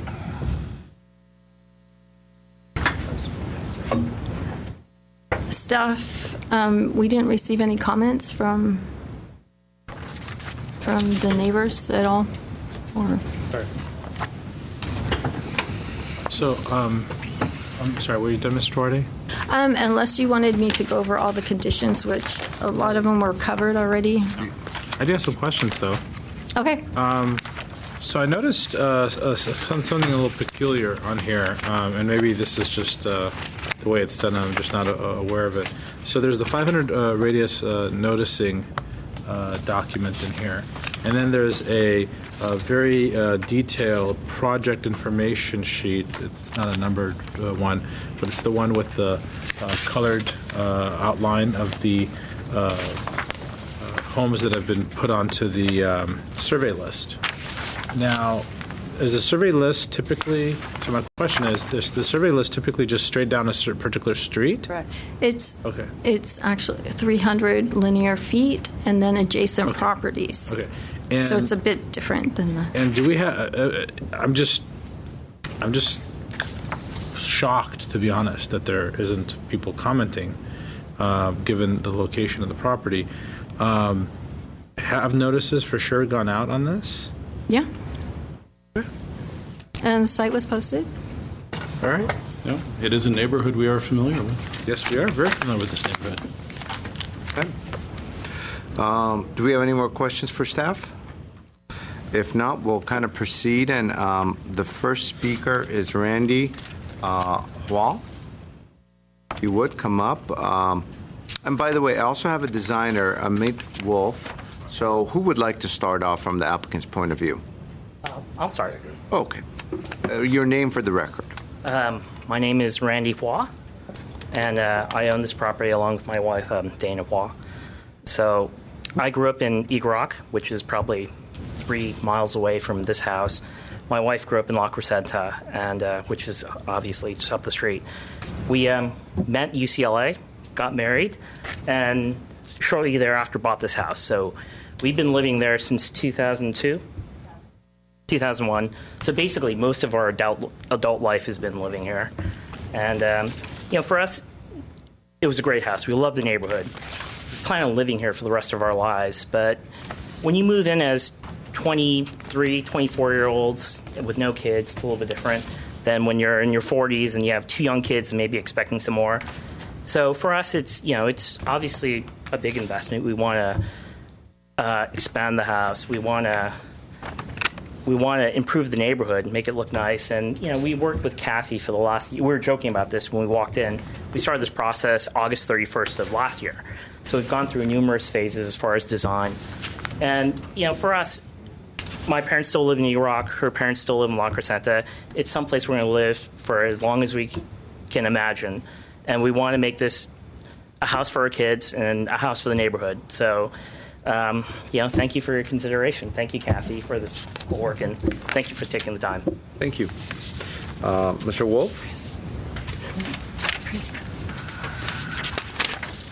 My name is Amit Wolf. I'm the designer for this project, and I think just to reiterate, we were working for a year now with Kathy and with Chris, and the fact that we have no comments from the neighbors, I think is a testament also to the kind of sensibility they brought into the project. The clients themselves were insistent on keeping a lot of the original massing of the roof, the massing of the house.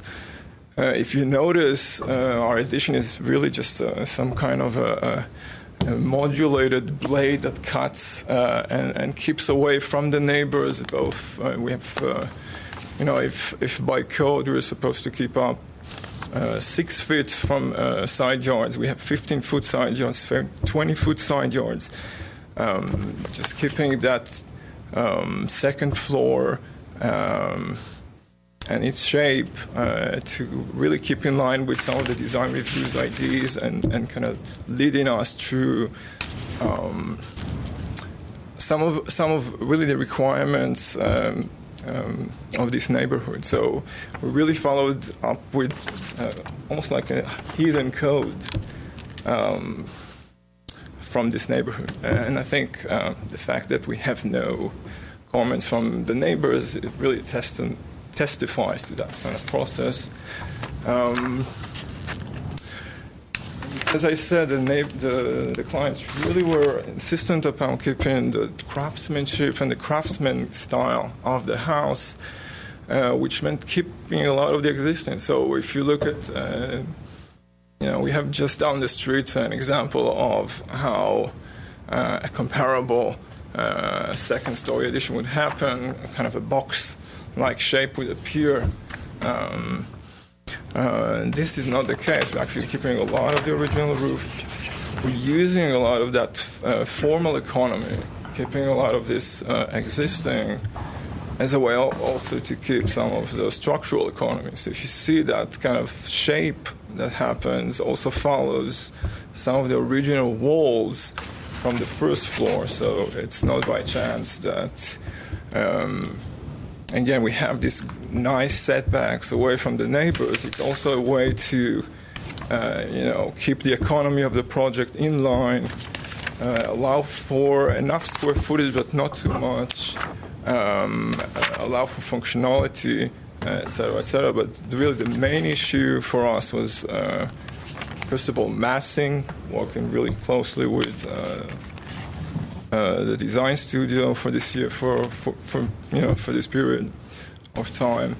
The economy itself, the economy of means, materials. We're not using any flashy materials. We're picking up a lot of kind of the original tones of this house, the grays. We're using the horizontality of these materials to mitigate the fact that we are creating a vertical addition. We're creating a second floor. I think that Kathy was mentioning before the fact that we're using slate now. That slate is kind of a contemporary take on the brick that was used exactly that area. If you look at the rendering where now we're showing slate, so that idea of a stronger base and some kind of an element that offsets some of the symmetry of this building. The client really liked that kind of, again, that craftsman style. The other thing we didn't mention yet is that the project really addresses the fact that the site is a two-lot site. So we're again, this is something that comes from the client, very humble, wanting to maximize really just one lot of the two lots that the house sits on. We're using just a portion of the buildability of the site and the directionality of the site. If you look at sheet A10, if you see that lot behind us, that's also part of our property. Really, the directionality of the site, the directionality of the second floor is to allow for opening the vistas to that hillside, which is the owners, and they like it very much, and they see it as really part of their property. They don't want to develop it, they want to keep it as an open space, but they do want to open up the second story addition to that incredible vista, that incredible hillside that they own. What else? Other elements that weren't part of the original house, the porch, the old American porch. Again, something that the client really wanted. We worked with them to provide that. I think it really kind of grounds the design of the project. Together with the original kind of brick base, it gives it a very pleasing, very traditional aspect that I think a lot of the neighbors responded to. Okay. Heights. We didn't talk about heights. We really kept the floor plates to minimal. So the original, if you know, two-story additions, usually you do raise the first story to something like 10 feet and then build and maximize height. In this case, again, this is a request from the clients. We kept the original 8-foot plates. Our new plates, the second story, are at 8 foot. Proportions of the roof, and this is something that we worked closely with design studio. Again, take on the original pendencies of the original roof. Thank you so much. I have a couple questions. Go ahead. But no, you're here. Go ahead. Have you had a homeowner meeting with the neighbors? We did not. You did not? We did. Did speak to a neighbor. The neighbor that was down. Nope. I was asking him. Sorry. Thank you. And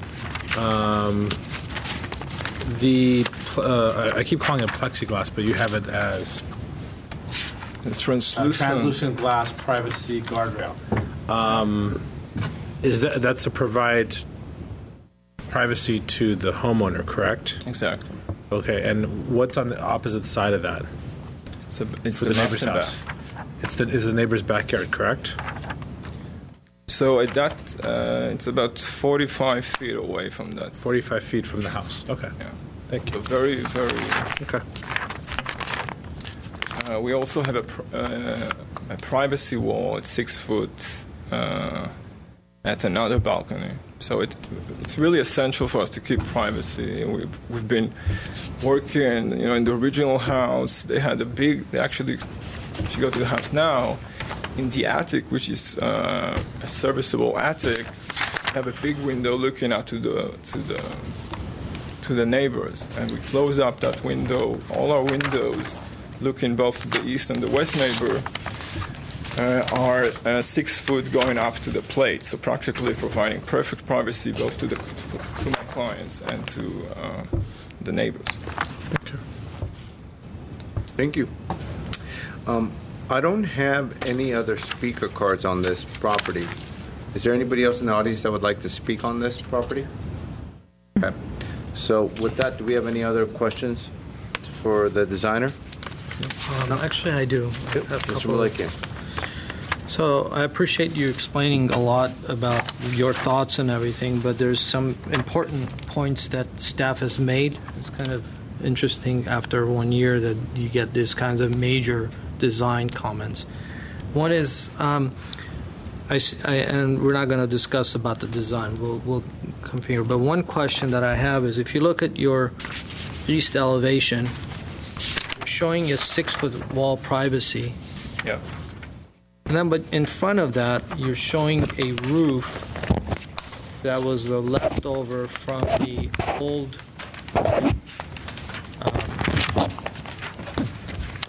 the gable roof that it was on top of. Yeah, that roof is prominent in itself. So, but when you look at your plan on your 822,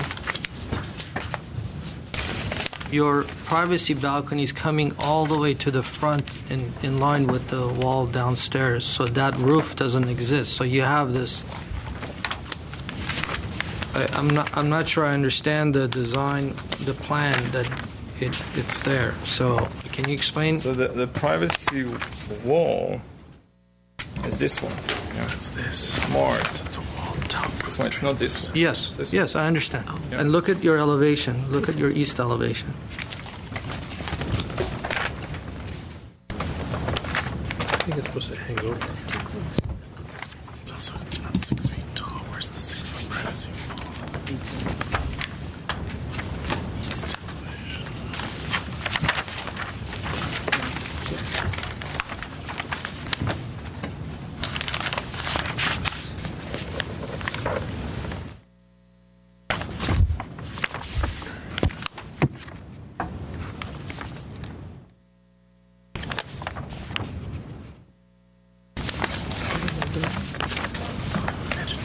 Kind of confusing for me when I'm looking at the privacy wall and balcony and the door from your master that is over the exterior wall, where you're in line with your downstairs wall and your plan, and your gable roof is showing on the elevation where that wall is in line with your east elevation wall. So theoretically, you're going to have just a small facial line going across, and you have this 6 foot wall that is sitting right in line with your wall downstairs, correct? Or am I missing something?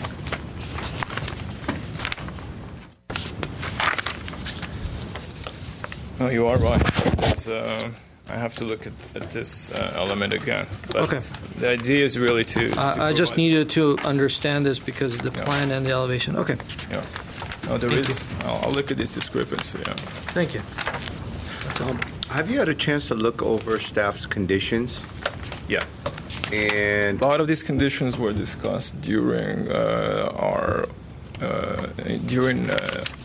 different sessions we had this year. And are you okay with those conditions, or are there specific thoughts that you have against them? So you haven't incorporated into the drawings, so what's the history behind that? The history is that when we did, there is a privacy wall that was there. We emphasized that in the drawings. It wasn't emphasized enough, and I think That condition for privacy was talked about during the design reviews we had with Design Studio. The question of the massing, that's something that came up again during... let me be more specific. Condition number 1 deals with reconfiguring the rear of the house to offset the second floor massing. Number 2 is matching windows. We did match windows. 3. All of our windows are... if you look at the schedule, the window schedule, are now recessed to provide that continuous condition. And what sort of windows are you proposing? What type of windows are you proposing? We're proposing, so for the back of the house, the big apertures are going to be aluminum clad wood. For the other more traditional, we're providing wood. Wood? Or fiberglass, yeah. Wood or fiberglass? Well, I think it's fiberglass, yeah. Are all the existing windows being replaced of the house? Yeah, right now they're vinyl. Got it. So you're going to replace all the windows, and you're proposing fiberglass windows for the front, except some of the specific windows that are in the rear of the property. So these are actually doors, yeah. Sliding doors or whatnot exactly. are going to be aluminum. Yeah.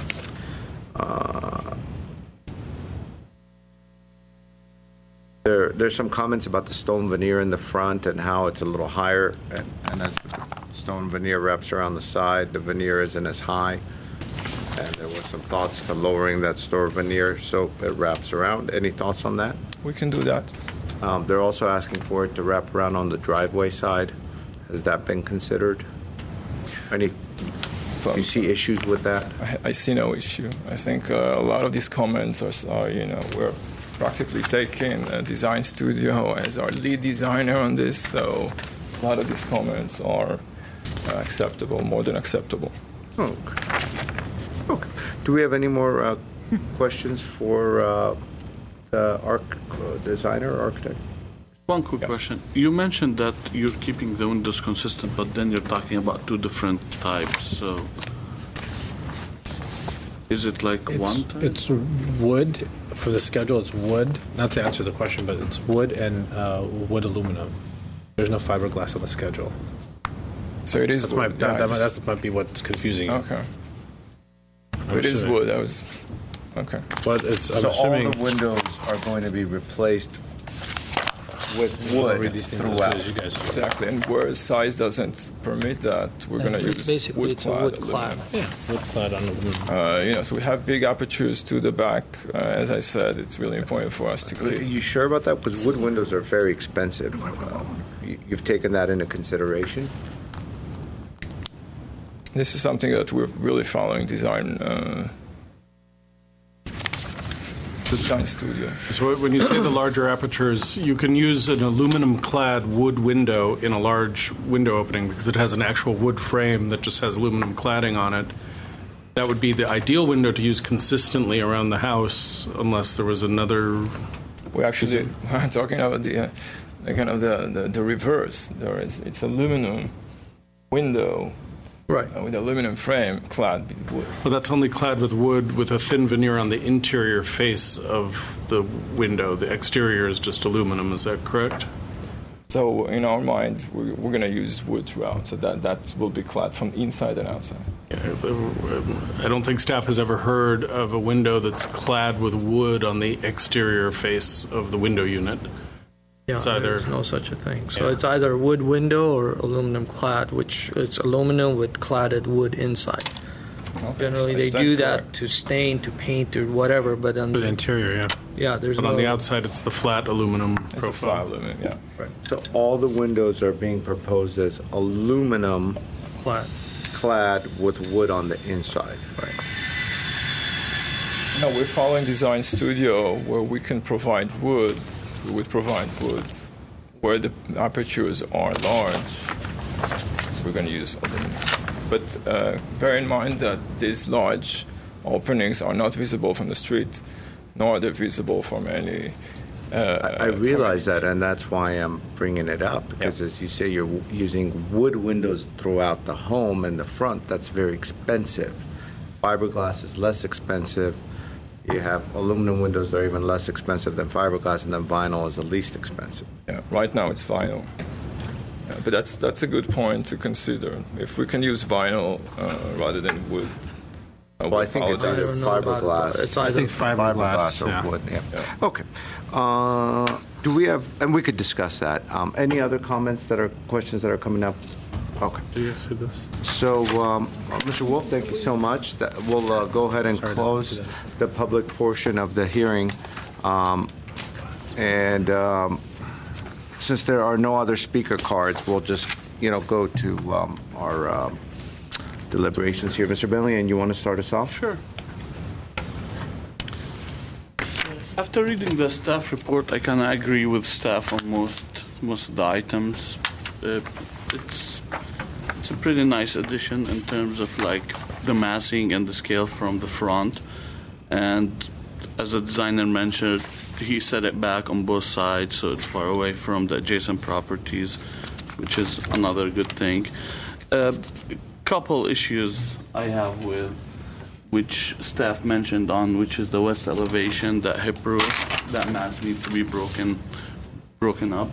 And I'm not sure if the right direction is to offset the bathroom or just lose some square footage actually on the second floor, because that brings me to the main issue that I have, which is this addition. Just to be fair to the previous project, this addition will put the house at 3,300 square feet, which will be the largest house in the area. And also, the average is 1,800 square feet, so this is kind of close to being twice the size of the average home. So maybe just losing some square footage on the second floor and breaking up the mass, that will do it. And then consistency on the windows, it seems like we're not sure yet where we're using, so just being consistent on the windows. I agree with staff comment on the veneer as well. And that's about it. Okay, thank you. Mr. Charchin? Thank you. Okay, so when I first looked at this project, I had a lot of concerns because it's a two-story project going into a neighborhood that is a single-story neighborhood. But as I dug into it, I do agree with the designer, and I commend the designer and the applicant for keeping the height and the mass of the second-story proposed addition to very limited scope, meaning the plate height at 8 and 8 is, I think, achieving something that I didn't think that I would be able to support, which is a second story in this neighborhood. So I think that this is a good lesson in how you can, put a second story into a two-story neighborhood. One story. I'm sorry, one story, thank you. Neighborhood, and make it work. The area that I have concerns about, so from the design perspective, I think the second story, even though it's a one-story neighborhood, can work. I'll let you give feedback on that particular issue. The part that doesn't work for me is the balconies with the privacy wall and the privacy glass. The privacy glass, and I understand privacy. Trust me, I understand that very well. And I've lived in places where I've had very little privacy, and in other places that I had more. And I choose to live now in a place that I have plenty of privacy. But it just breaks the design, and it creates this mass. And it just doesn't speak well to the style that you're going for. So I think that needs to get redesigned in some way that is more conforming to this design and that reduces the mass. How that's done, I'm not sure. And then the brick or stone veneer, the stone veneer. The treatment that I'm seeing here is almost reminiscent of a kind of a more modern design, like a 1990s variation of a modern design. And with the craftsman style, I would think that there might be some other possibilities there. As far as it wrapping around, I've seen it where they've had columns at the ends and then they don't even continue it in the back. So I think that that's an opportunity to look at that. I think the use of the siding works, but the gray almost it's just too reminiscent of a modern material with a classic craftsman with a porch in the front. So I'm very torn on the material use there. That's it. But in overall, I'm in support of the project. Okay. Thank you, Mr. Charchi. Mr. Malekian? Thank you. So this is a really good example of a project that I think has utilized the square footage and created a square footage that is probably the largest home in the neighborhood. I think the way it's designed, the addition that it's in the back, and the addition that it's being proposed on the second floor, as you mentioned, Mr. Charchian, it's set back properly. It's situated properly on the building itself to allow such a large home. In reference to the project and the one previous to this, it was overwhelmingly large. Even though even they would reduce it, I think it would just be large. In this case, going to its maximum limit, which is, I believe it's 3360. They're at 3302. They're like 60 square feet less, but I'm okay with it. I don't have a problem with it. Problem that I'm seeing is the inconsistency of the design throughout the project. I think when I look at the front, it looks really nice. It's designed really well. It's consistent. It works out. Yes, the brick, the veneer needs to come down, and I agree with staff on that. But as I go around the building, I think the consistency of the project, I'm not sure if this wants to be a modern project or it wants to be more of a traditional, which the front is somewhat of a traditional. It has that characteristic. It wants to be more traditional. But as you go around the side and as you go to the back of the building, I have a problem of seeing the overall project coming together. There's also some inconsistency of the drawings itself, being that there's a lot of structural elements that are not taken in consideration. For example, you have an 8-foot ceiling height and you have an 8-foot window at the back, which is all windows. I'm not sure how your structure is going to be placed there. I don't know if you're going to have a header system. Is the header going to be placed within the floor structure? Is it going to be below? And are you going to put a frame system? I mean, those are just additional costs that you're creating to create a very modern rendition and modern remodel. And by putting this translucent glass and privacy walls that are cantilevered off of the end of the building, which is, I'm not sure, I don't understand the plans. And also, as staff mentioned, centering the balcony and the massing. I think there needs to be a very strong effort placed into the overall design and understand what you really want to get out of this project. A serious look needs to occur over the framing, the rafters, how the top of plate comes in with the roof framing. You're essentially you're not your roof rafters are 6-inch wide the way it's designed. It's almost impossible to have that unless you put them next to each other or something like that. You're not even going to meet the Title 24 that you need unless you create these extra cavities and stuff. But that's besides the point. So I think in overall, I think I'm fine with the size of the house. I'm fine with the location of placing the second story in the middle. But I'm not fine with the details that are being proposed. I'm not fine with all the consistency that it's being proposed, all the design details and elements. I think a really strong effort needs to be placed in putting this package together much more coherent and cohesive. Thank you, Mr. Malakian. We had some similar thoughts when I started looking at the project and just really starting out with the rendering. I could tell that a lot of effort had been made to take it down that traditional route, which is a smart move in that neighborhood, by the way. That's kind of what you want to do. And of course, the way you've set back the second floor really depicts that you're not adding to the massing, and more importantly, as you could see with the lack of opposition, you were able to create that second floor without really creating an intrusive situation onto your neighbors, which is nice as well.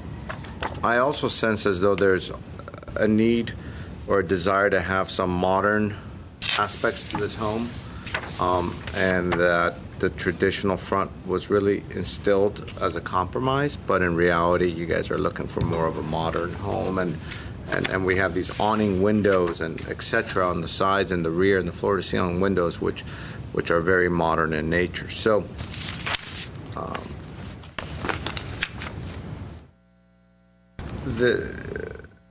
typically, we'd like to have homes that follow a certain design all the way through. If it's traditional, it becomes traditional all the way through.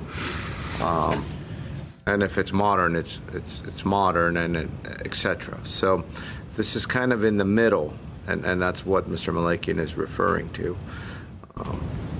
Insofar as the windows,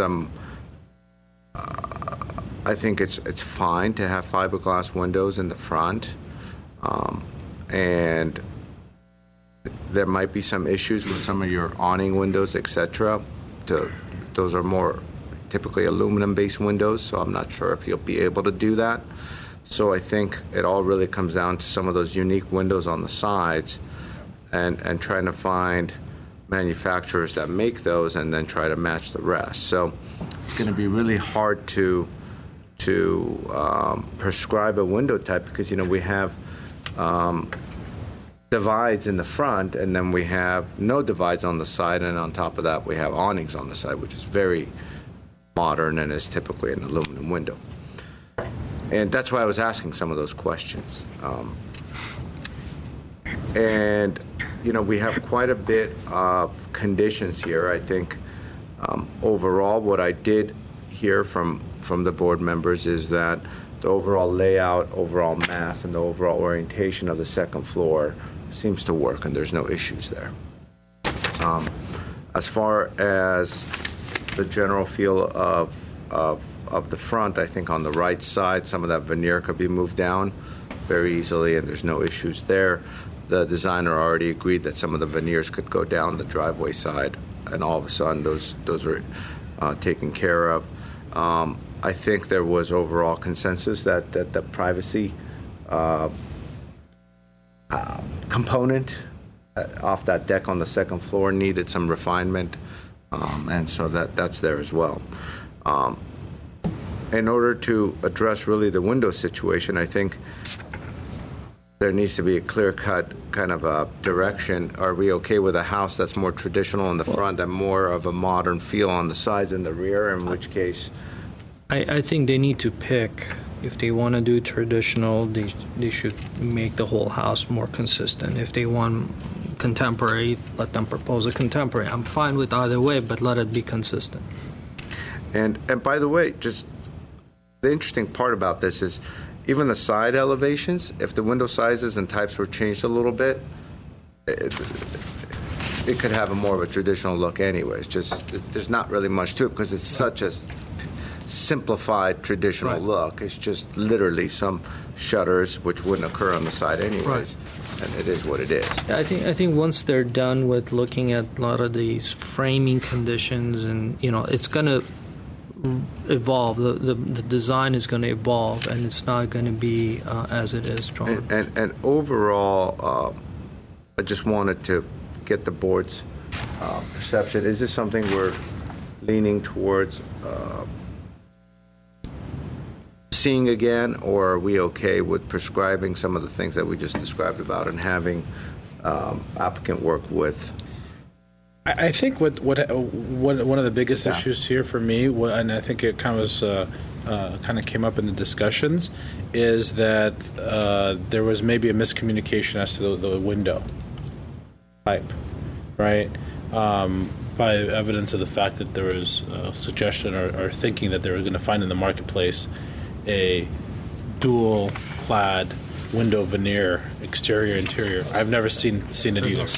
And so I think that they're going to end up with fiberglass for the most part, and then they're going to have to probably redesign the back to maybe to like a French style type of a scenario.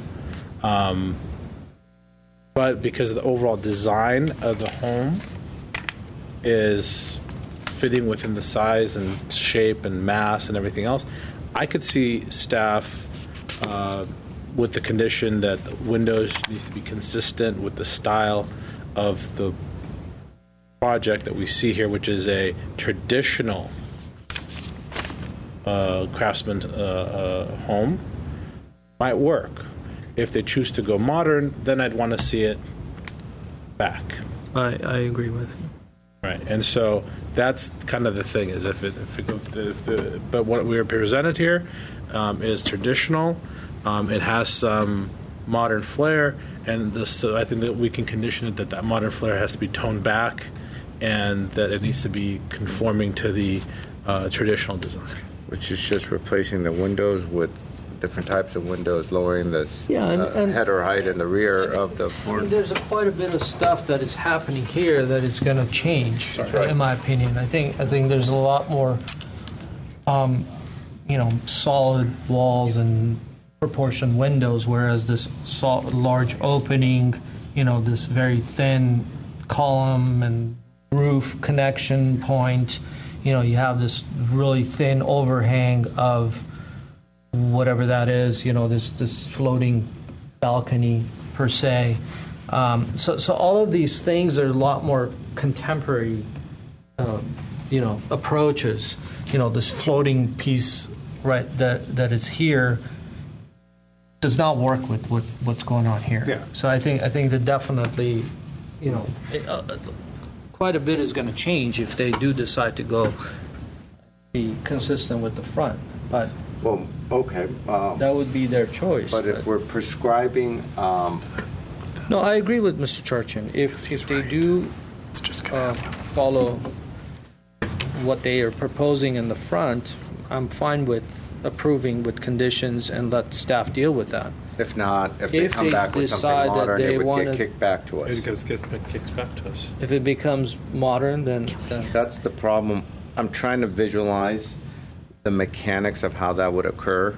And in other words, we're not sure what the applicant is going to do yet, whether it's going to be traditional or modern. I think the trigger point would be is if they decide that what they're proposing in the back with the large windows and large doors and the glass transparent or translucent railings, which is more contemporary, thinner moldings and members there, and the side windows, if they decide that they want to keep that style, well, they need to adjust the front to be consistent with the back, and that's when it comes back.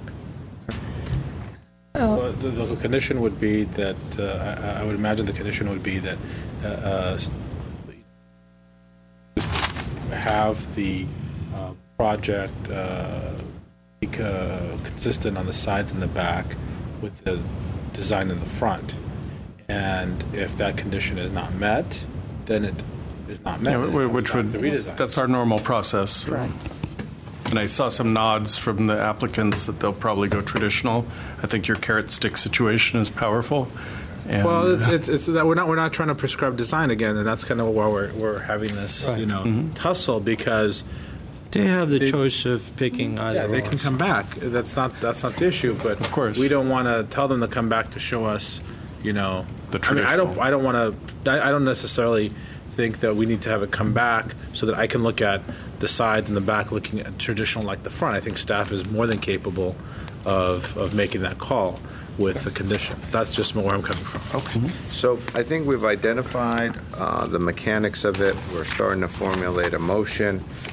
which leads us to the conditions. I think overall, from what I'm seeing, every one of these conditions, either the applicant said they're okay with, or as I described it, could be easily integrated, and there weren't any opposition really from any of the board members to any of these conditions.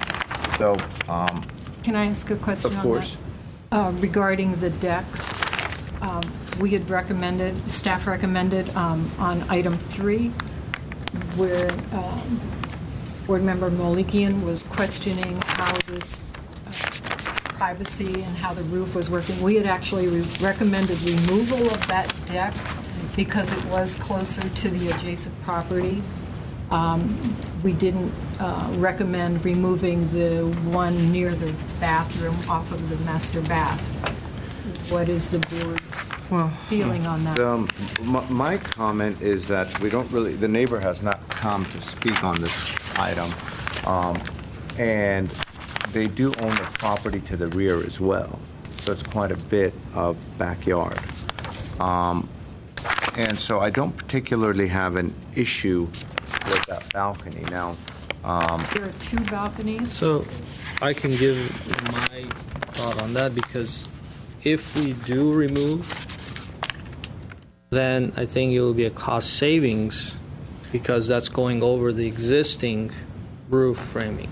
So that should be an incentive. Whereas if they do follow or extend the balcony that they're adding off the balcony, what it will do is it will kind of create a more uniform addition and a covering, which half of the balcony, half of this is covered, these 2 wind doors, and this one is not covered. So if this thing is carried over, so they can kind of create a really interesting and covered area, whereas this becomes more of, this is just they're going to do the addition anyways, might as well do a brand new deck over there instead of cutting into the existing roof and other issues there. Yeah, because the master bath balcony, if it were reoriented 90 degrees, would serve, it could have a door from the bedroom and the bathroom, could possibly be extended out, right. Eliminate the deck on the right side. That. Doesn't have to be that large, but still. Or even if it was just the same proportion, but rotated 90 degrees and have a post coming down to support it at the corner. So it sounds like there's some support to work and rework and redesign those decks. Okay. So essentially the conditions are in line with what staff has recommended, 1 through 8, with the addition of changing details of window proportions and general details to match the traditional front facade on the other 3 sides of the project. And there's also the, which is also covered here, there was a recommendation by Board Member Bentley to reduce square footage, but that's been, okay, so that's not an issue. So the square footage is okay, but to reduce the mass, which would be covered by reconfiguring the rear of the... Yeah, and I think the condition would read something like, applicant to redesign the sides and rear of the house in more of a traditional manner to be more in line with the front of the house, which may or most probably will result in different window types and also different operation of window mechanisms. So something like that. Something like that. I would kind of use significantly in a more lighter tone. How would you say it? I don't. For me, as long as the style, the design, it's consistent with what they're doing in the front, it may result in some formation of adjustment. Mm-hmm. I don't necessarily would say that would be required, but it is a good thing to have. So I just want to be on record that that's my thought on that. Because to me, significantly is like pushing that entire bathroom to the other side of the bedroom. So that's how I would read it. But I don't think that's... We're probably looking for an offset of a few Condition number feet, I would guess. We shouldn't put... we should say look at the location and possibly... Because it's an interior space. It is an interior space, and it's working well with their interior plan, but I don't think they should relocate that entire bathroom to the other. I wouldn't mind pulling it towards, Well, significant was meant as more than like 12 inches or 2 feet, that it needed to be something so that you to really me, saw... significant is like several feet. if Well, not on the other side significant of the- to people, different people means different I things. suggest we move on. It's 7:30 p.m. We have one Yes. more hearing. I think we're all on the same page. We're more than confident that staff's going to be able to work with the applicant on this. And so I think we've gone over the conditions. Could we entertain a motion? I'll do the motion. Motion to approve with conditions. Second. Great. Roll call, Board Member Benlian, Yes. Charchian, Yes. Malekian, Yes. and Chair Simonian. Yes. Motion carries 4-0 to... Okay, our... Okay. Before Yes. we do that, Approve with I'm conditions. sure Velia was going to say the same thing. Before Mr. Milliken recuses himself, do we want to approve the minutes Okay. because Mr. Let's Simonian approve was it not again. here? There are no minutes, but I just wanted to Oh, I thought double they were check. circulated. Yeah. Yeah, there was an email. There was an email, but it's on the next agenda. Okay. Okay, but if just to double check, that was a motion that was made by Board Member Charchian and a second by Board Member Malikian. Yes. Is that correct? Okay. With that said, I'm going to... And the motion was to... Good luck. To All right. approve with conditions. So for the record, Mr. Malekian has left, and the next case is PDR 152-2858, and it's Ms. Doherty again. So please take it away when you're ready. Yes. And then... Do you want me to read that? Oh, yeah.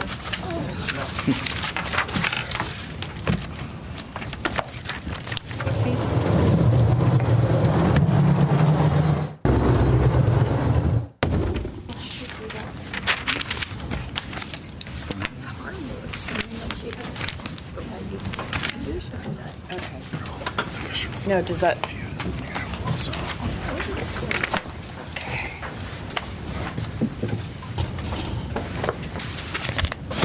Okay. You ready, Velia? It's 3050 Cornwall.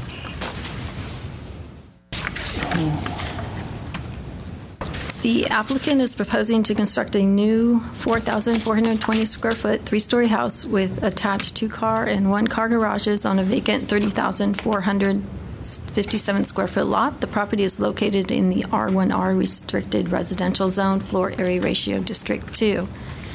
The proposed work includes all the 3 stories, of course.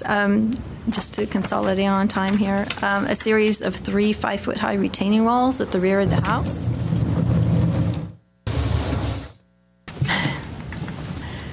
I think the boards are wrong. Oh. It's the back one. This is it, right? Correct, but it's still... 2 boards. It will also include There you go. There we go. a California driveway on the narrow portion of the driveway. It will include 1,115 cubic yards of cut, 150 cubic yards of fill, and 965 cubic yards of export. They're also proposing to remove 4 of the 37 oak trees, which would be oak tree number 10, 11, 12, and 13. And there will be encroachment of oak trees number 14, 17, and 21. They are also planning to plant to replace those removed trees, 13 oak trees, as the mitigation. And they will also be paying a mitigation fee. The existing vacant lot is located at the end of Cornwall Drive and is located in the Chevy Chase Canyon neighborhood. The neighborhood is characterized by irregularly shaped hillside lots. The property is larger than most surrounding properties. with the average lot size of approximately 25,000 square feet. The surrounding homes in the neighborhood are a mix of 1 and 2 and 3 stories, range in size from 1,985 square feet to 3,320 square feet, and vary in architectural style and street front setbacks. The proposed house size of 4,420 square feet is larger than the average house size of 2,470 square feet, but has lower than the average floor area ratio. The flag lot has access to the property on an existing unpaved graded driveway at the end of Cornwall Drive. Do we need all these details? The lot has a north-facing ascending slope from the road level up to a local hilltop beyond the subject property boundary, with an average current slope of approximately 56%. The building pad will be created manually by cutting into the hillside, and as such, as noted previously, retaining walls are required. They will be in compliance with the minimum required 40% of ungraded open space. They will have 65% ungraded. The lot is located in a grove of oak trees that extends well beyond the property limit. As noted, they were removing some of the oak trees. The city arborist approved removal of the trees that they were proposing to remove. And the previous owner had removed 9 oak trees that stood where the building footprint is proposed. And the city arborist is in acceptance of replanting 13 indigenous trees on the property to replace those trees, with the added condition that these trees are maintained for the first 5 years after planting. The lot does not contain primary or secondary ridge lines. However, it does contain a blue line stream near the northern boundary of the property. The structure is located 32 feet, 3 inches away from it, more than the required 30 feet. An addendum was prepared for a mitigated negative declaration number 9415, which was adopted by the Design Review Board on March 16, 1995.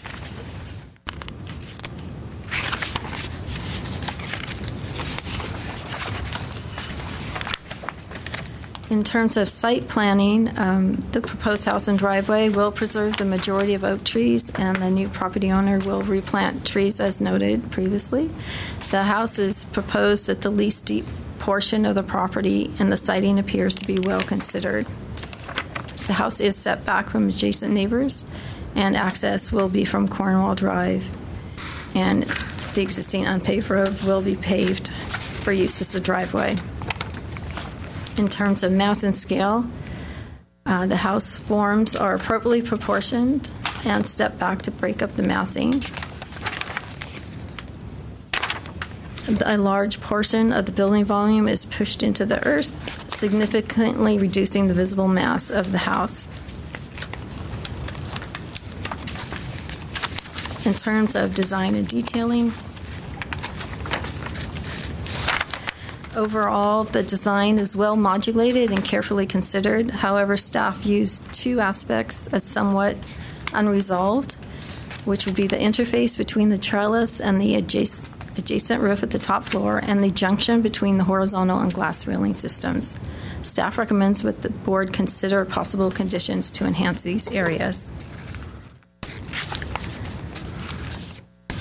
Other than that, in terms of the design and detailing, the simple material palette and clean lines of the design create a harmonious composition that is appropriate to the site, and the modern style is appropriate for this neighborhood.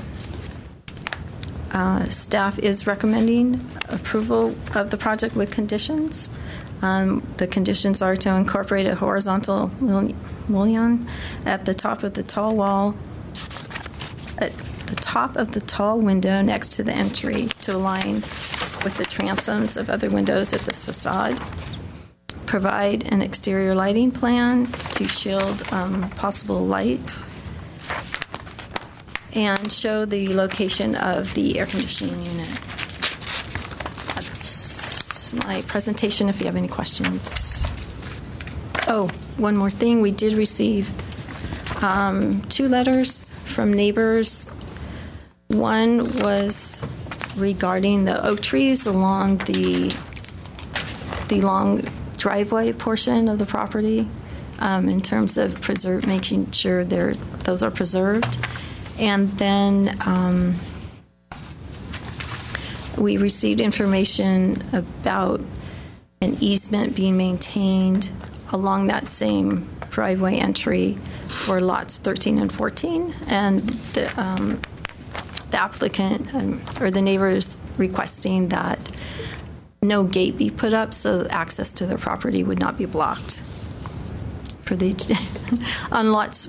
neighbor on lots 13 and 14 want to have access to their property and are asking that a gate not be put up so that they could not have access. There's an existing easement.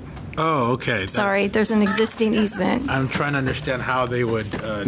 Sorry. Complete control. There's an existing easement. This is the folks that have the 37-foot easement on the lots? A 37? Or 27 wide easement 27? on Okay, lots yeah. 13 and 14. Okay. And that's for use and enjoyment, or is that utility, or do we know? They could address that, yeah. Maybe they're here. You can ask. So those were the 2 letters I received, or comments. I did not receive a letter from... Okay, I'm sorry. I was mistaken. Ms. Doherty, can you please come up and just depict where this 27-foot wide easement is? Sure.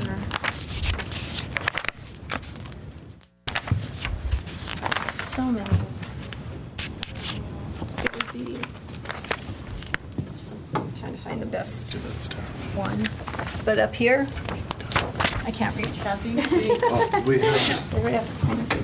have a small plan. Yeah, so these are lots 13 and 14, or 13, 14, so it would be this area here, up to here. Okay. So this is the 25-foot easement that's going to be used for the driveway. Okay. And so what needs to, what They're is just- being proposed that seems to create a problem with the The ownership next applicant door? is not proposing to put any gates. The neighbor just wanted to make sure that they would not in the future, I believe. Understanding. Okay, that was my confusion. Okay. So as proposed, there's nothing that really conflicts. Okay, with these. And then also, can you point out the portion of the condition that dealt with the entry and something about a cornice? The areas of concern were in this area here, where these 2 materials met, and then also up here, that interface. I see. Do we have a material board for this? Yes, we do. And so there's different materials on that top roof portion, horizontal roof portion, where those 2 meet?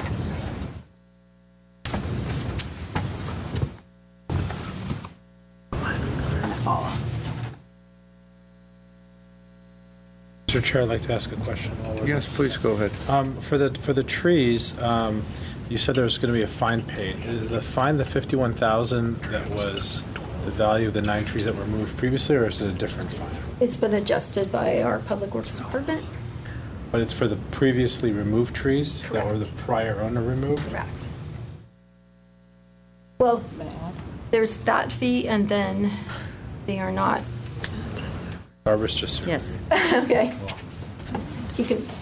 Ask that. I apologize for interrupting. So the previous $51,000 fee was based on the tree appraisal, which is the value of the mature trees itself. And that was taken against the previous landowners because they had removed the trees prior to obtaining a building permit. This is a new property owner, and the only thing that forestry is requiring that they replace the trees that got removed, since the major goal of the indigenous tree ordinance is the preservation of the forest, not to necessarily punish each landowner for removing trees. So in this case, with the new landowner, as long as we're willing to replant and make up for the trees that were removed, forestry is accepting of that. And I haven't had a chance to look at the size of the proposed replacements, but are these the 48 larger? 24-inch box trees. 24-inch. Yes.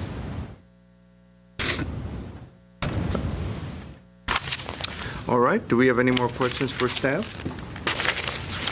And we have 4 different cards, 2 of which are neighbors, 2 of which, one is an owner and one is an applicant. So I assume I'm going to start off with Judith.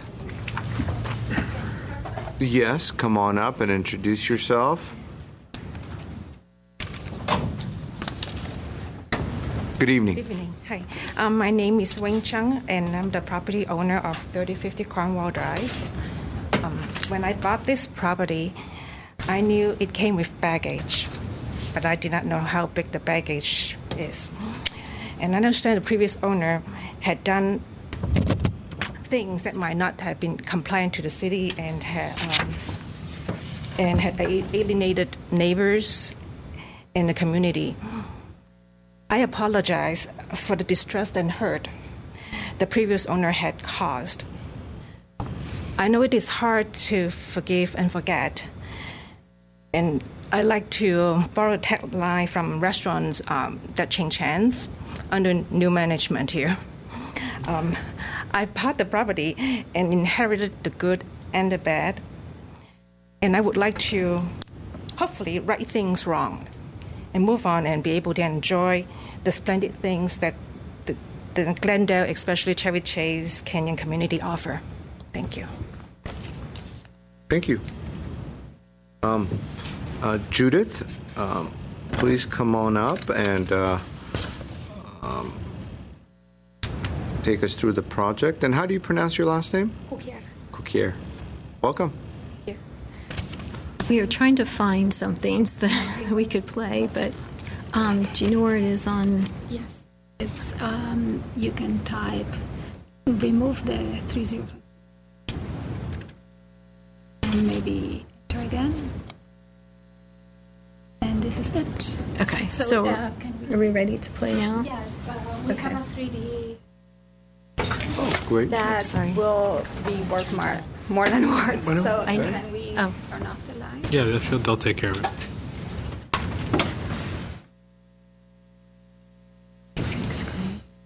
Here? I get it to work on the Here, will you do it? Again, huh? It has been intermittently. Okay. Does it have sound? Just music. Is it good music? I guess it depends, Mr. Platt. Maybe it's the operator, I don't know.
Do we need a seat again? No. No?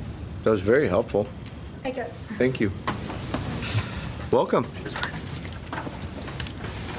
I guess she explained a lot of the properties of I have a question. Fine. Yes, Mr. let's Chair, go if I ahead. may. This element over here that staff had brought up in their staff report, in the 3D rendering, it looks like it's offset from the one adjacent to it. Is it or it's not? It is. It is, okay. So did you change that afterwards, or in this perspective it's not showing? It is showing. It's probably. You might want to come up to the. Do you? Kind of blends like it's at this level I see now. The difference Okay. is small. Differences. Okay. Thank you. This material, you've referred to it as some sort of a custom guardrail.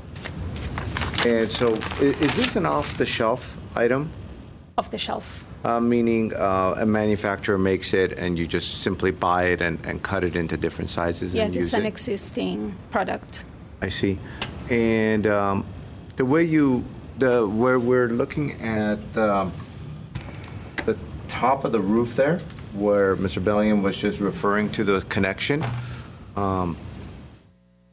you have this material which then turns into stucco?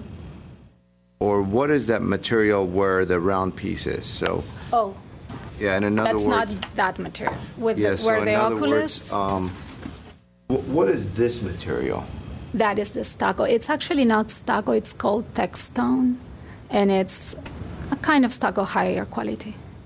And so you've changed the material, but then it seems as though inside of this circular cutout is again this custom material?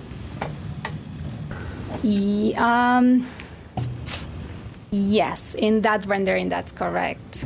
What do you envision happening there?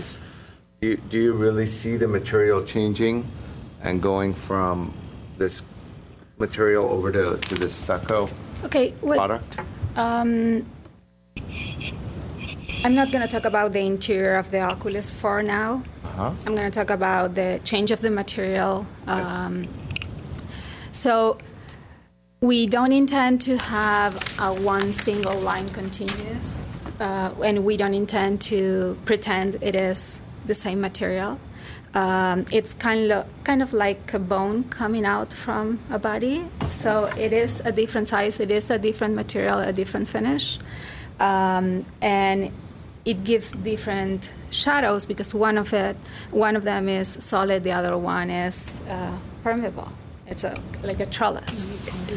And that happens consistently in the entire project, in the floor below, and also in the layout of the project where you have this articulation where you have forward and then it changes. So that wood that you see on the right, on the trellis, it picks up on the railing on the middle floor, and then again on the railing above the garage.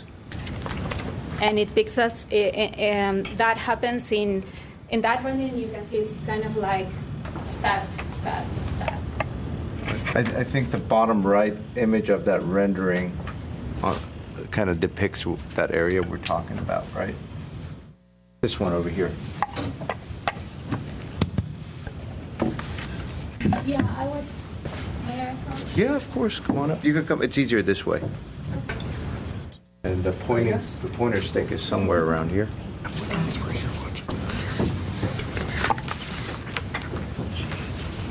So as you go around, you have here all wood, but then it's only this side, and it's over this portion of the volume at the center only, and then it's again here wrapping up. So that's the articulation and movement we wanted to emphasize.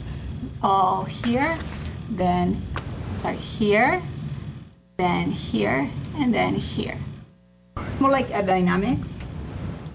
And is that a storefront system, the windows? No. And so it's floor to ceiling, though. Yeah. But it's not going to be a storefront system. It's going to be, what sort of window is it? Aluminum.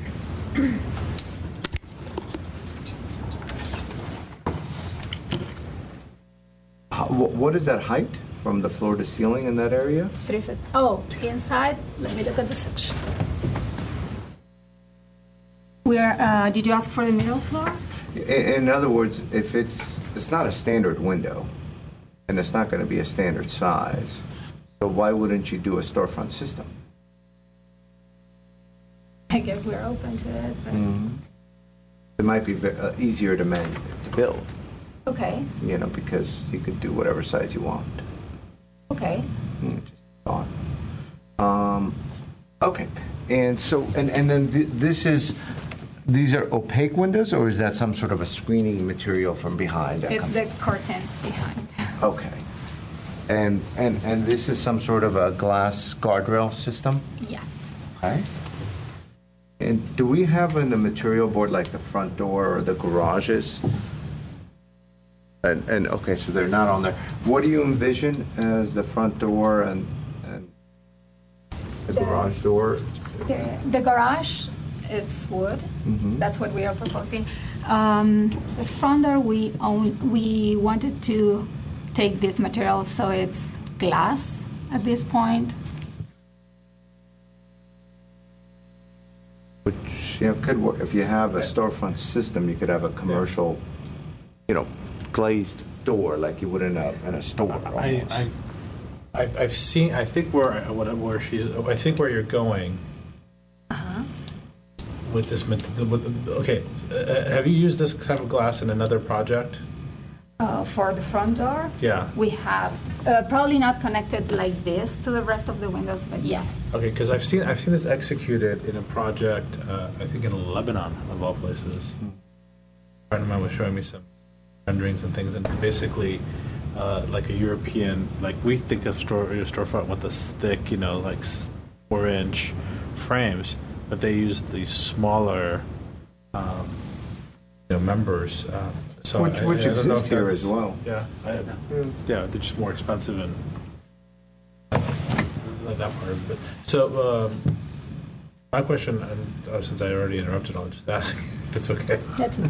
So how do you are you looking to match the two garage doors with the rosewood composite material here, or Yeah, in the tone, the tone? not in the manufacturer. And your flat roof, how's it draining? Oh, we'll have floor drains and probably they will ask for planters. I don't know what they're asking here.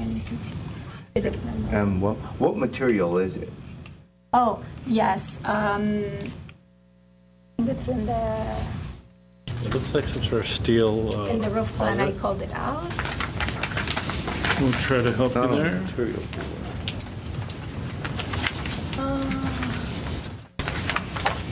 So it's a slate. It's called out It's as a tile, 16 by 16 inches slate tile. It's gray. It's called stone deck. Is that the name? Or is it Yeah. just a stone deck? So is the idea so sorry? Is that the idea to be a usable deck? No. So is the waterproofing underneath those tiles? Of course. And so this is an ornamental kind of a material, and then the We're waterproofing. aware that it's visible. And then is it the same material that then wraps on the side of the building? Just the color. Just the color. And is there going to be some sort of a parapet that differentiates where the roof stops and the stucco starts? You can see here the shade here. There is a parapet. And on the south side, here, is that a parapet of some sort? Yes, all around. I see. So the stucco comes up to a flat parapet, which comes down, which gets some sort of a slate 16 by 16 tile material that the waterproofing is underneath it. Yeah. And the choice of the material is because it's a visible roof. Okay. And how thick of a roof? You're showing a 1 foot. Well, how thick is your roof? Typically, I use 1 foot 3 inches when I build this virtually.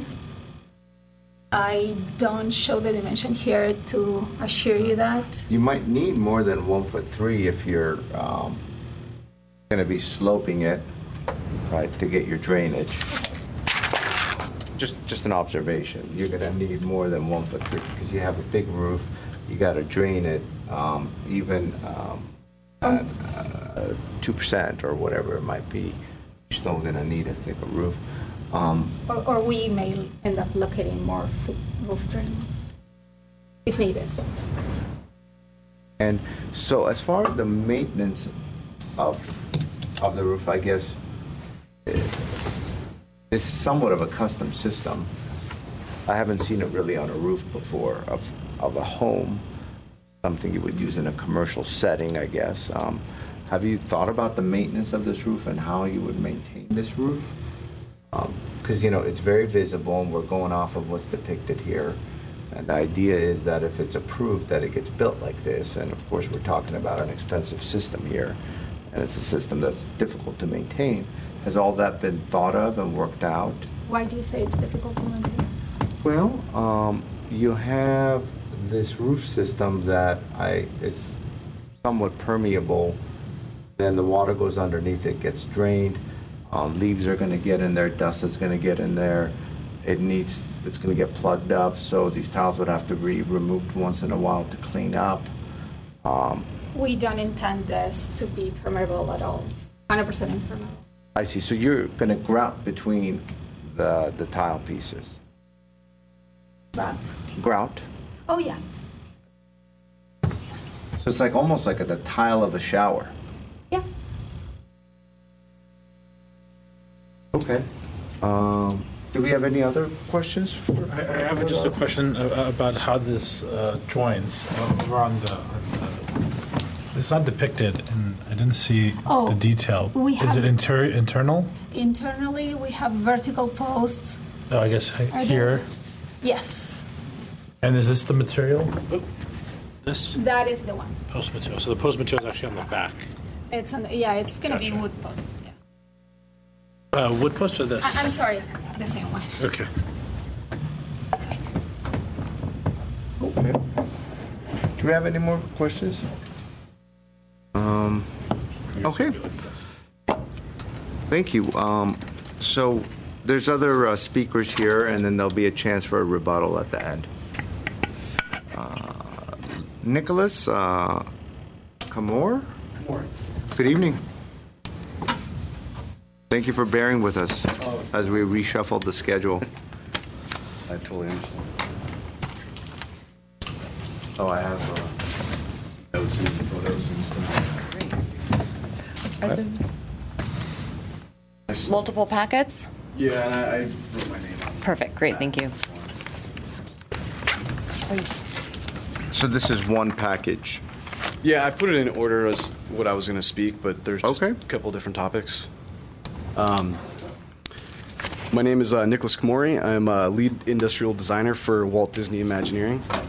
I'm the neighbor just north of 3050 Cornwall Road. I have three major concerns. The protected oak trees, fire access, the use of the house's roof as a deck. So for the tree protection, my oak trees grow at a steep angle that goes over their property line and their only access road. The tree's root systems also originate very close to this road.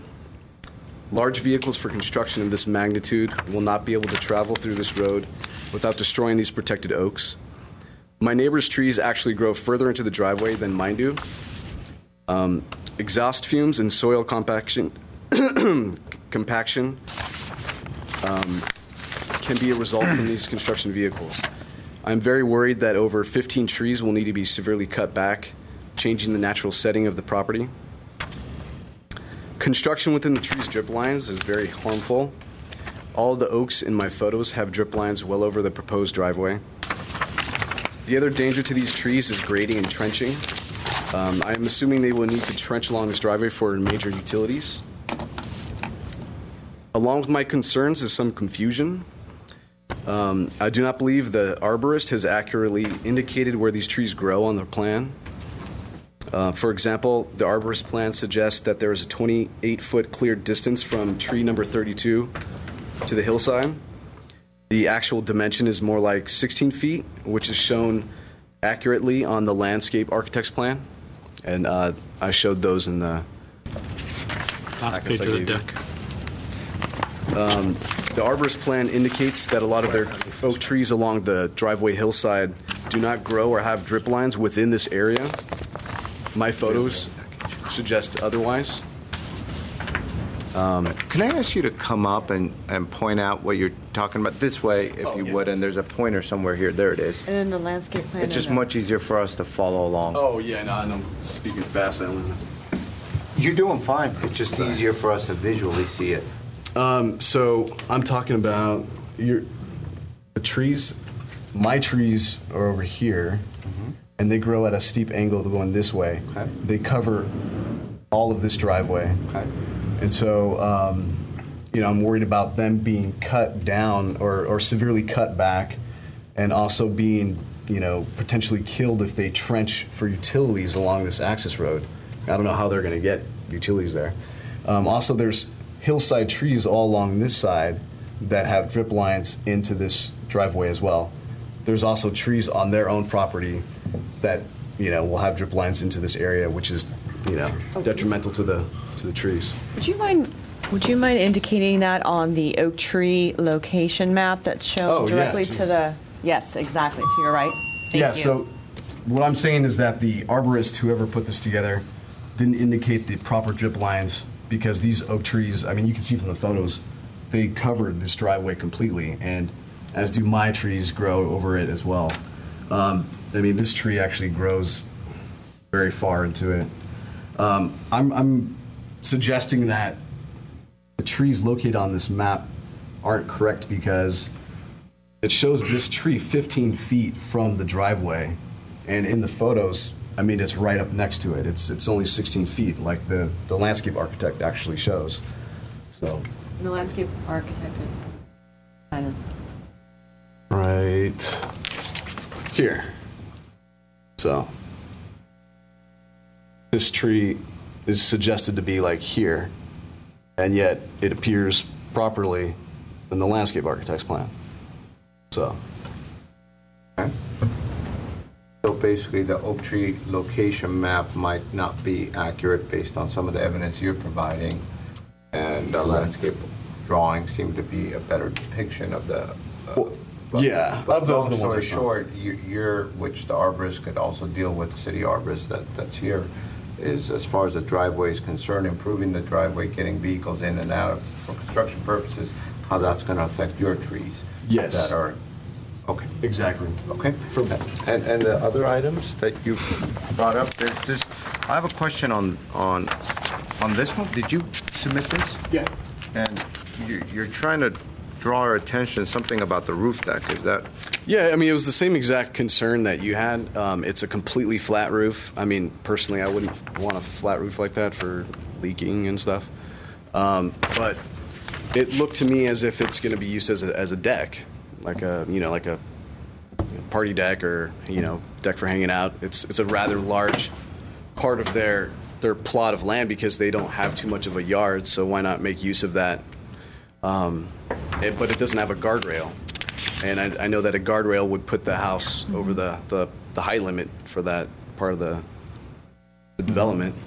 So I was wondering if that was going to be something that they were going to add later on, and just kind of.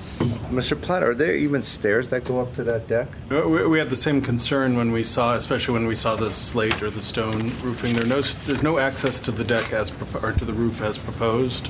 So we operate under the supposition that no access will be made up there. Okay. Well, there's only a 4-foot, distance to that roof, and for safety-wise, it's. If you can walk on it, you're probably going to walk on it. But that's, their deal. My concern was that it was going to be used as a deck. And if it is used as a deck, let's say, how does that affect your home and your views and your privacy? Yeah, well, it would have to have a guardrail, and it would put it even higher than what it is now. Got it. But the speaker's correct that the guardrail would throw the house over the height limit, and that's why we've worked with the applicant to make sure there isn't a planned deck up there. Okay. And this picture that depicts the tile with the spacers underneath, where did you get this detail? Well, see, I was concerned with the flat roof, and so I looked more into the plan and noticed that it called out for a brand name instead of like an actual material. And I looked it up, and that's it. And it's a deck material. So I was like, they're probably going to use it for a deck. Got it. It looks nice, but it's a deck. Great. So now we understand these two submittals, and then you have the drip line. I guess these are really the same, right? Yeah, exactly. And then we have another one here, which is that one is my concern for fire safety, and my concern is where the laydown area for this building material will be. during construction. Okay. The only access into this lot is through this existing driveway. I concern that equipment, vehicles, and material storage will block an already small road for fire truck to access to a heavy, tree area. And, that photo is on a normal day, the, congested road that it already is normally parking. Okay. Well, we're, of course, out of time as far as you're concerned, but we've had questions, so we've kept going. And so thank you for bringing these material. Thank you. The next speaker is Jane Soloway.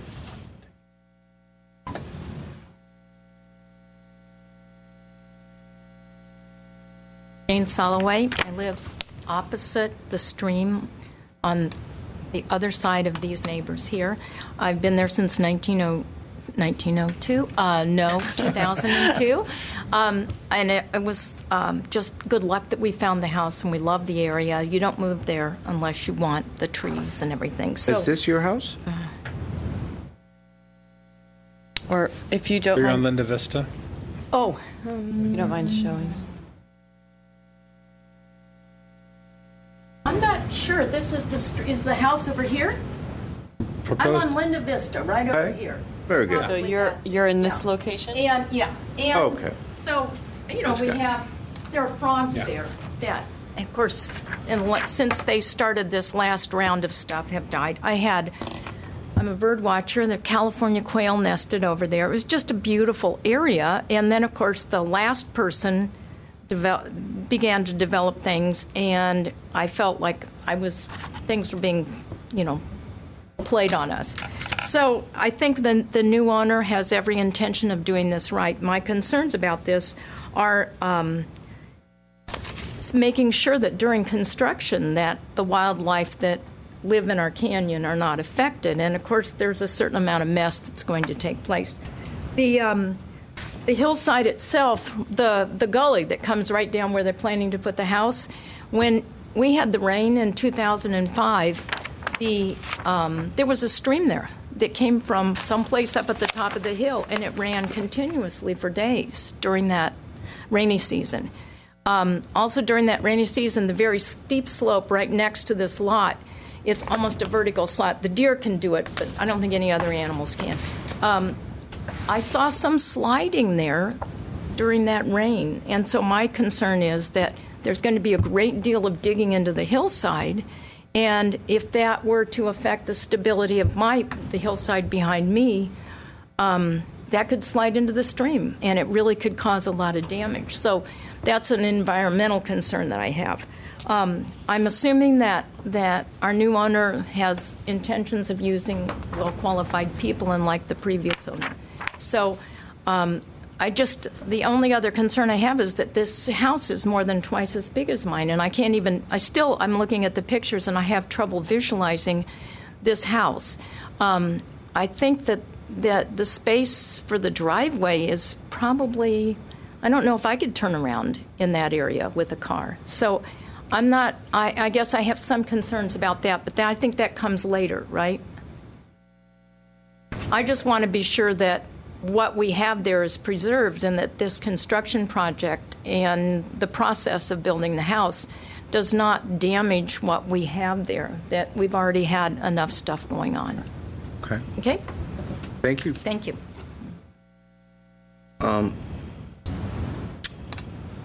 I'd like to take a moment before, is there anybody else in the audience that wants to speak on this case? I didn't submit I didn't think my easement. Yeah, well, we can't have cross-communication. However, you're welcome to come speak and then afterwards fill out a card. Okay. Or you could not speak. I'd be happy to speak. I just want to clarify something. Then you have to go into the mic. And you can fill out the card later. Don't. Yeah, all you got to do is come on up at the podium, state your name for the record, and then afterwards you could just fill out the card I will and do give the it to formalities afterwards. My name's Karen Vey. Last name is spelled V as in Victor, E-E-H. My husband and I own lots 13 and 14. I emailed Kathy just to make her aware of the fact that we have this 27-foot easement for ingress and egress purposes, and I basically inquired as to whether she knew if the applicant was going to install a gate. And then she said she would contact the applicant, and the applicant had no intention of installing a gate, but I did ask that if they have intent to install a gate at some point, that they do it on the property line between lots 14 and 15 so that we can have access to our lots. Of course. There is currently a chain link fence beginning at the unpaved portion of Cornwall Drive. It's been there for a number of years, and it's causes a hindrance when we go to clear our lots in the springtime. And so basically I just wanted the applicant to be aware that we had this easement and that if they installed a gate that they do it close to their property instead of out at the front at the beginning of the unpaved section. Okay. Okay. Go ahead. Since you volunteered to come up and explain the easement, I'm going to ask you some questions. Sure. Since you have knowledge of the area, was it the prior owner who graded that driveway? No, that driveway was graded back in about 1992, 93. The person who actually, there were a series of 7 lots there. And the man who did this was my father-in-law. Okay. And he had to put a sewer in the paved portion of Cornwall.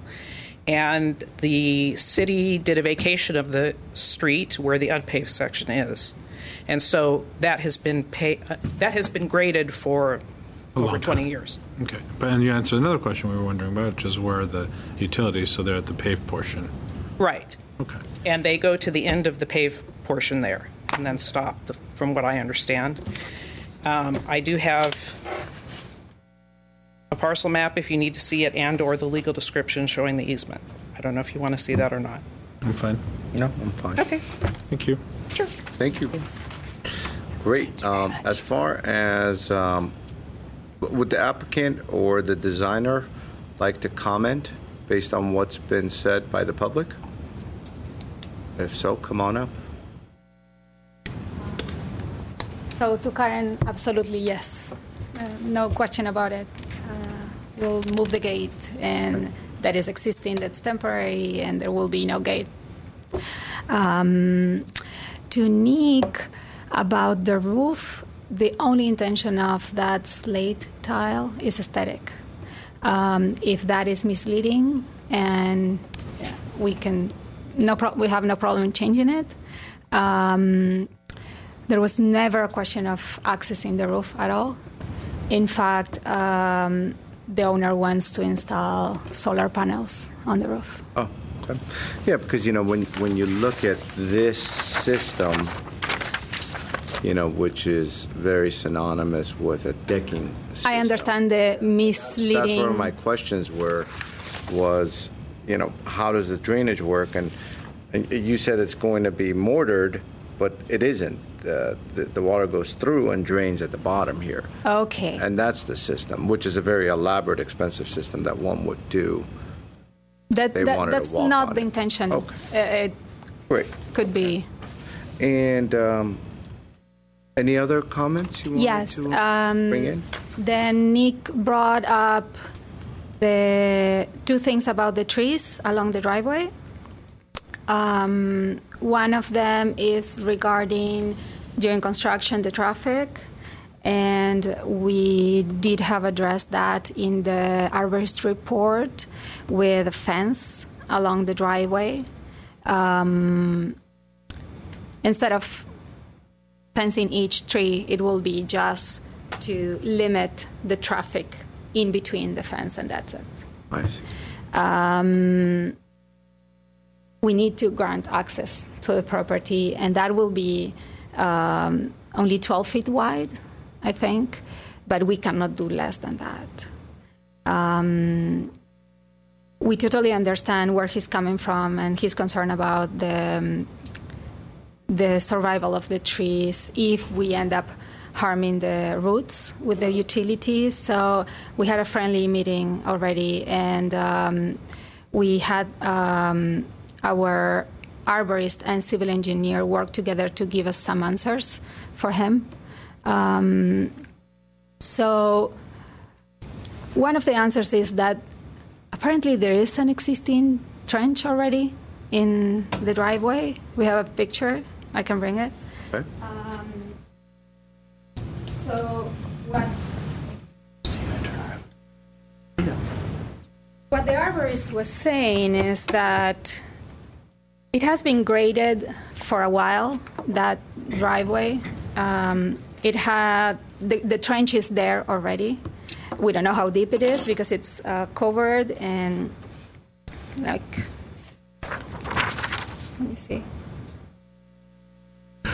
Oh, it was a utility trench that was dug out at some point that's been covered over for safety reasons. Exactly. So there is something existing already there. And are you basically, what you're trying to get at is you're going to use that trench to bring in your utilities? I'll get there in a second.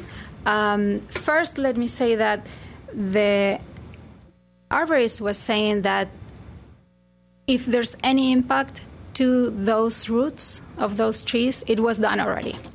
And the trees seems to have recovered and they're in good health. I see. Now, to answer your question now, yes, there is the intention of course, take advantage of what's already been excavated there. I think it doesn't go all the way along the driveway anyway, so we'll have to do some more. And for that, I have some guidelines as of where would be the right location of that trench in relation to the trees. So you've done a study that basically identifies the existing trees, and an arborist and a civil engineer have worked to locate trenches that are offset in a safe distance from the roots of the existing trees. Correct, because as she said, we also want the trees. I see. And so what they were saying is that 15 far from the tree, it's safe if you dig a trench. It starts becoming an issue when you are like 10 foot or closer. I see. So we have a rough sketch showing the approximate location. This would be like the line we don't want to cross, the dash one, and the continuous lines could be the location of the new trench. And this is not addressing the existing, already excavated trench, so we can do a combination of both down the line. So again, it's the dash line for the limit and the double line for the potential location of... And since you're referring to it, is this something we can make part of the file? Absolutely. Okay. Do you want me to hand it to Kathy now? Yeah, if you would. Okay. And that way we'll just make it part of the case file. Now,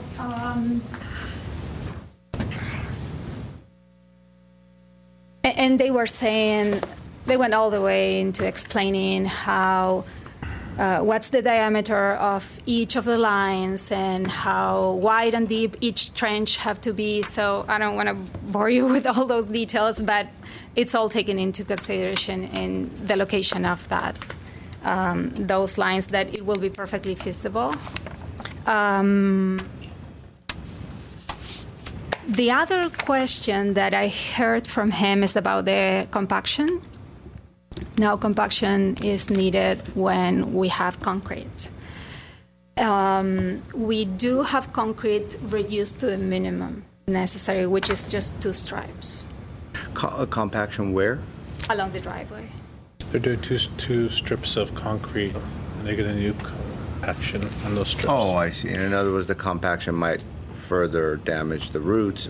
Right. And again, the expert in the field, because the arborist was saying that the main concern about the compaction and the concrete is that it becomes a solid soil and it doesn't get enough water, which in this case we have gravel in between those stripes. So I think we're safe in that sense. Okay.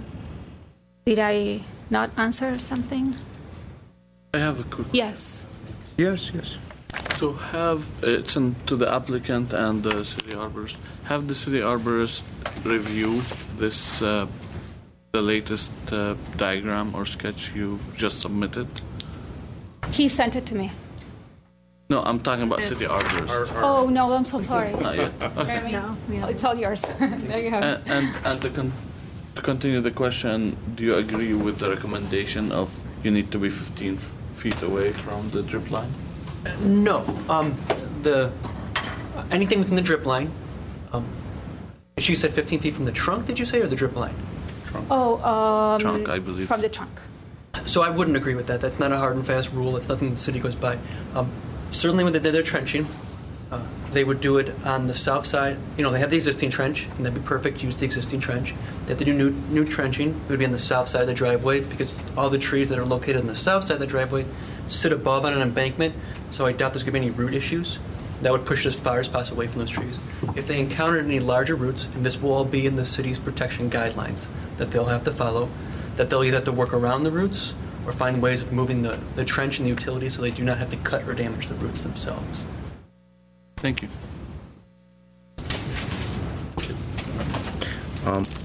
I have a question as it pertains to this level.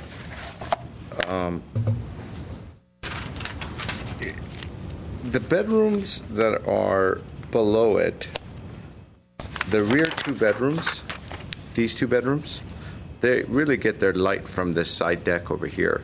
What is the material here on this deck? Is that what's depicted on the roof deck? We didn't decide it. Okay, because over here on the roof deck,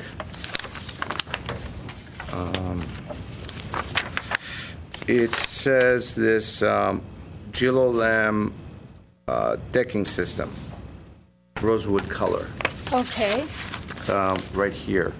Okay, then we did decide it. Okay, and that is some sort of a decking system that's going to be next to the bedrooms. Is that correct? Yes, and it has this wood, rosewood. Okay, so this entire area has this rosewood decking system. Then there's that. No, not on the back. Is it on the back as well? It says it. Okay. And then the same occurs over this All deck right. over here. Yeah, it shows that. Oh. Okay. And is there a reason why you're not pushing this retaining wall farther? Is it because of a setback issue that you're not pushing it farther this way to get more light into these bedrooms? No. Because, the only light you have into this bedroom is from here. And so, the more you get here, the more light you'll have in there, and the more usable it'll become. Okay. Just a thought. Okay. Do we have any remaining questions for the architect? Nope. Thank you. Okay, so with that, I'm going to close the public portion, and we'll start our discussions. Mr. Bellion, you want to start us off on this one? Sure.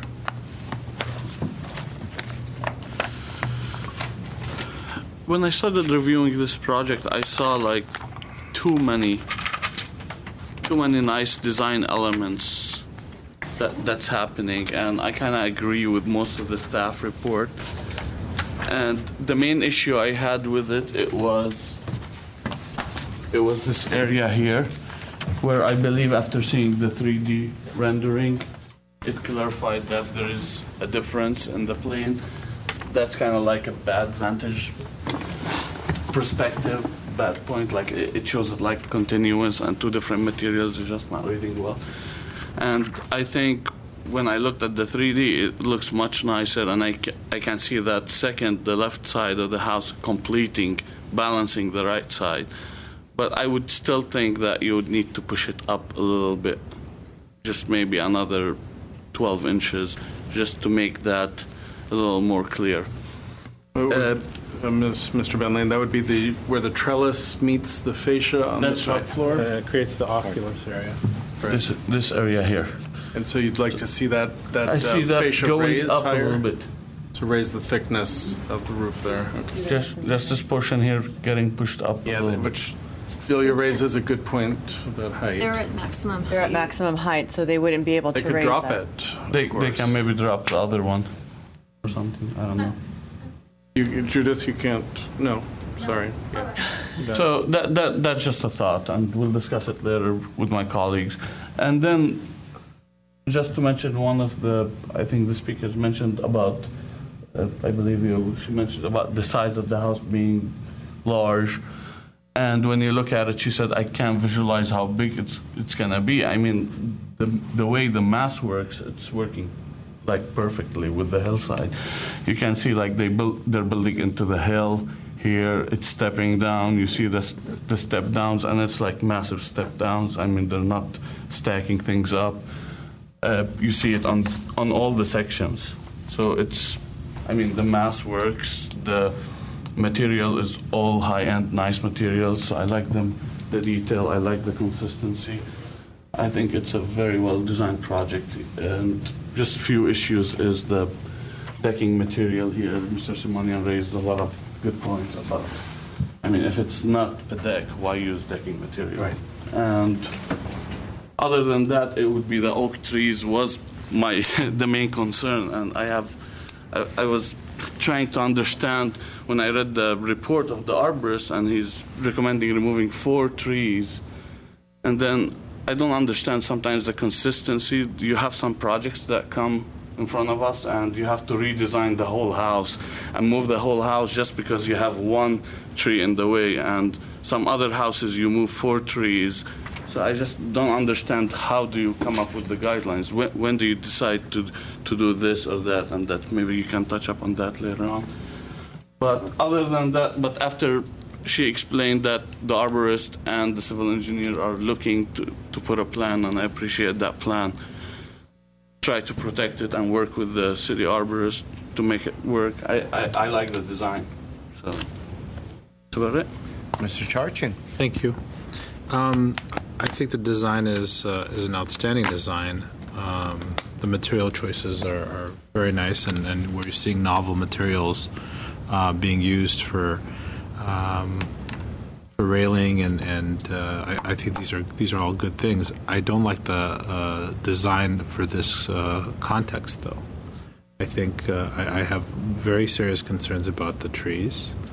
I think the 3D video for me did the opposite. It actually heightened my concern because you had this gigantic SUV. No offense meant, but this is maybe a PR issue. You had this gigantic SUV driving down this tree-lined driveway on 2 very thin, concrete strips, hitting. It looked like it was hitting the trees and causing all the leaves to fall down. I mean, it's a moment of levity, but for me, that's a concern. I mean, we just lost a magnificent oak tree right next to the post office, and there's been no construction within the drip line. But there's a project just up the street, and you wonder why this 100-plus-year-old oak tree is dried up and gone. So I think that you have a house that is very large for the canyon. They're doing a great job in sticking into the hillside. If the hillside didn't have any oak trees and any protected species, I wouldn't be so concerned. But this particular lot, the context of where this home is being suggested, is in a very thick woodland area. And previously, this lot that was created, this opening or clearing that was created, seems to have been created by getting rid of, in the middle of the night or over a weekend, whatever it was, 9 oak trees. Now, that is not the current owner's responsibility, obviously, and we're not holding that. But I would want to see a project that was maybe smaller in scale, that had a footprint that was a little bit more manageable to mitigate not just the oak trees on the driveway, but the oak trees and surrounding the home. If I was to support this project, also the mitigation measures can't just be the small, oak trees that are in the 24, 28 containers. I think you have to go with the larger specimens because we can only request 5 years of maintenance. That's where we get cut off on our delegation. And I would want there to be these trees that are being replaced to be larger specimens that are already 3-4 years of growth. That they would maybe last. Now, obviously, I would defer to the city arborist. I've heard that smaller trees do better in certain environments. or younger trees do better in certain environments versus slightly older trees. But I'm just saying that this is a major issue, and it's potential that you're going to lose some trees along that driveway. I could see lots of scenarios for that, but we won't get into that given the late hour. But I'm very mixed on supporting this project, and I would need to hear from you on the tree issues a little bit more before I make up my mind. Thank you, Mr. Charshin. Thank you. I have a question for, I guess, staff and City Arborist's office. How many indigenous trees are we removing on this proposed project? 4. 4. And what are the sizes of them? Stand by.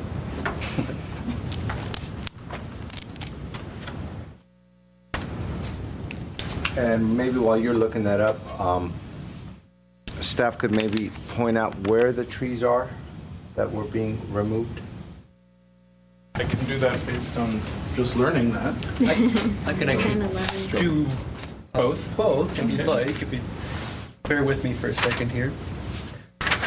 The sizes of these trees in diameter are 6 inches in diameter, 12 inches in diameter, 13 inches in diameter.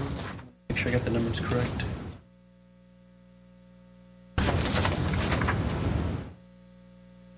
And 19 inches in diameter. And what's the cutoff as far as a protected tree? 6 inches. 6 inches. 6 or more?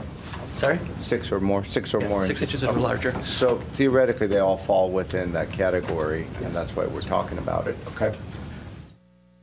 May I ask a follow-up question? The trees, may I ask a follow-up question? I just want to know where they are first. Oh, I'm sorry. Just so I could get it in the frame of my mind. Yeah, I apologize. That's why I hesitated. 10, 11, 12, and 13, the trees that sit within the general footprint of the retaining walls, the rear of the house. I see. And the retaining walls are really being used to raise up the elevation so we get our height limit working. Okay. All right. So all 4 of them are there. Okay. Yes, Mr. Charger. Sorry to interrupt. I apologize. No problem. The replacement trees. What diameter trees are the replacement trees? So it varies based on the tree itself, but 24-inch box trees usually around 2 inches in diameter. And it's usually a 5-year-old tree or a 6-year-old tree? It depends on growing conditions. I'd say 3 to 5 years. Okay. Thank you. And are they proposing then a whole bunch of new trees based on the landscape plan, some of which are protected oaks? They should all be. All the ones they're replanting, as far as our requirements go, will have to be indigenous oak trees. And is it 1 for 1, or is it? No, we went back to the amount that was requested in the original permit. Which is the $50,000 payment? It was 13 trees, I believe. I have to go look at the report again. I think it was 13 replantings on the property, and that's what we were going off of. The $51,000 was the tree appraised value for the trees that the previous owner had removed. And we, as forestry, decided that these current owners wouldn't be kind of... 9 were removed by the previous owner, and 4 by them, so they're making them put 13 back. Yeah. It's a 1 by 1. Okay. Thank you. Yeah. And then to answer your question, I was okay in particular with these 4 removals because 3 of them, I believe it was 11, 12, and 13, are in poor condition. I think that he used the terms, he uses A, B, C, D, words C or D condition, in which case I feel like that's okay. It's a poor condition tree sitting within the footprint of a building. Have you inspected them yourself to make sure they're C's and D's? Okay. Great. That's good. Thanks. Thank you. All right. Makes a big difference. It does, yeah. And I wanted to kind of get that feedback before kind of going over my thoughts. And, okay, so we have a project in the Chevy Chase Estates area, and we have a very different type of a modern building than what's usually depicted in those areas or built in those areas. I think that the design is refreshing. I like the way it's been articulated and designed and worked out. Overall, some of the massing, as Mr. Bellion was referring to, seems to work with the hillside design guidelines. And overall, it's a playful kind of a design. There's a lot going on. Some of the concerns I have is it's a bit conceptual in its state at the moment. And although we have a lot of material board items to look at and materials to we still need to use our imagination. So I do think there's some efforts that need to be made with the team and staff to really pin down these types. For example, is it a storefront system in the front, or is it just some sort of a custom window system that's spec'd and designed? Those are big questions. What does that look like? How do those come together? I certainly don't think that the roof should have that decking material. It's the wrong material for the deck. I'm not sure if you're going to live in this house or if you're going to build it and sell it, but the next guy will use that as a roof deck. So the idea is not to have a roof deck up there. But you've done a good job in designing a roof deck over the garage in the front and also the sides in the rear, so there's plenty of outdoor space. It just, it's hard to imagine this much square footage, this much building, and a roof deck on top of it. Then it really becomes obtrusive. Insofar as the use of the material, what would be appropriate, I don't think, well, that's something to work out with staff, because at the moment, the way the section is drawn, there's not a lot of space left for drainage and whatnot. So we're really talking about some sort of a roofing system that lends itself to almost a flat condition. Ideal a metal roof comes to mind, which could be built and sustained in a low pitch situation and could also have the color that you desire. And so that might be a good way to do it. And certainly you can't walk on a metal roof, and they're expensive enough to build where you keep them because they last for 30, 40 years or so. So overall, I like the design, and I like the way it's laid out. I think there are certain areas of the design that need to be coordinated, as I was saying, more specifically the window types and the window details. The really roof frame of where the stucco material meets the wood material and how those come together. The glass railings, the front door design, it's a glass system. It really lends itself to almost a storefront commercial system, and how that's worked out. The material of the garage door,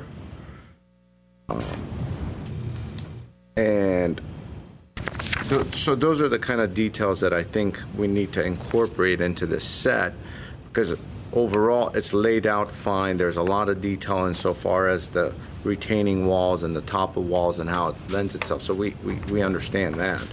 And I think now what we really need to do is get into the nitty-gritty of the design and how these materials as been depicted really come together. So it's really built and looks like the way the rendering, depicts itself.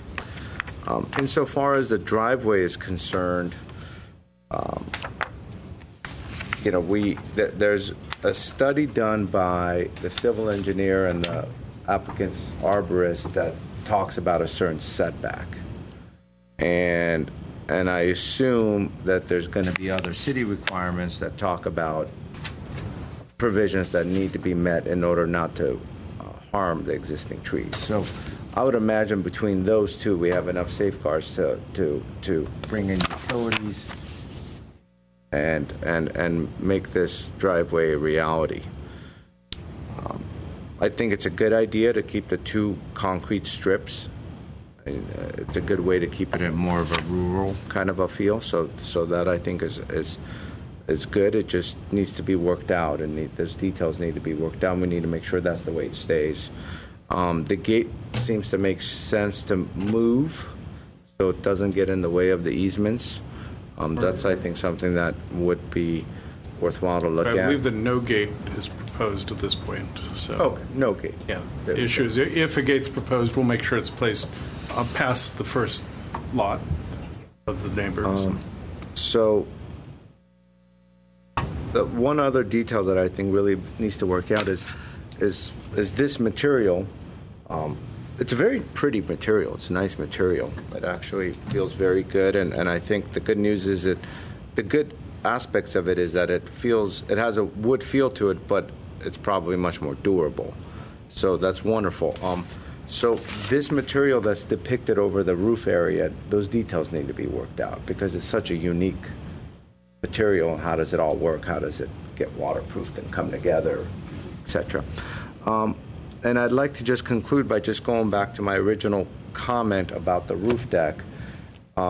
There should certainly be a condition that says that this will not be used as a roof deck, and that should, run with the conditions of the project.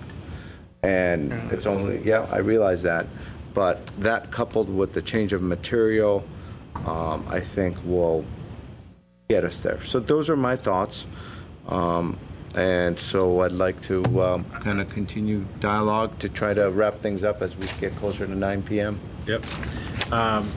Mr. Simonian, for the roof deck, would like a TPO, thermoplastic kind of membrane not mechanically attached, but with adhesive over maybe insulation board. Would that be something that would achieve both things? Because I know it comes in different colors, and it's usually not recommended to walk on.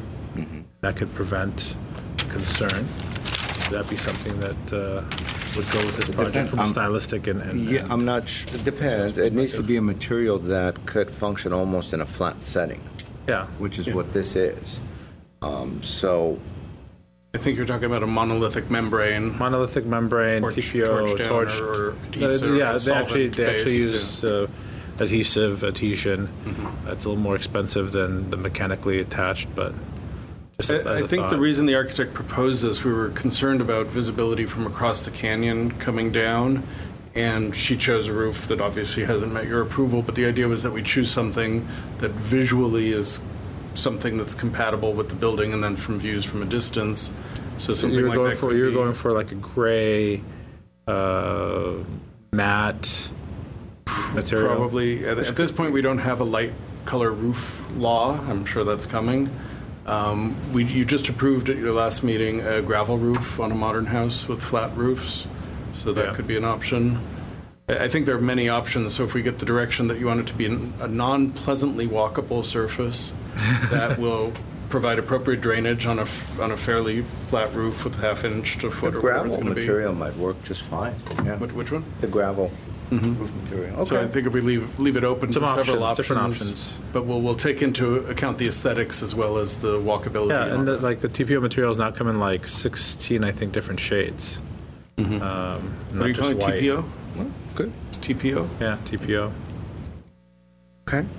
So, I still have my reservations, but I think it looks like you have support. So if you want to pass the two architects like the design.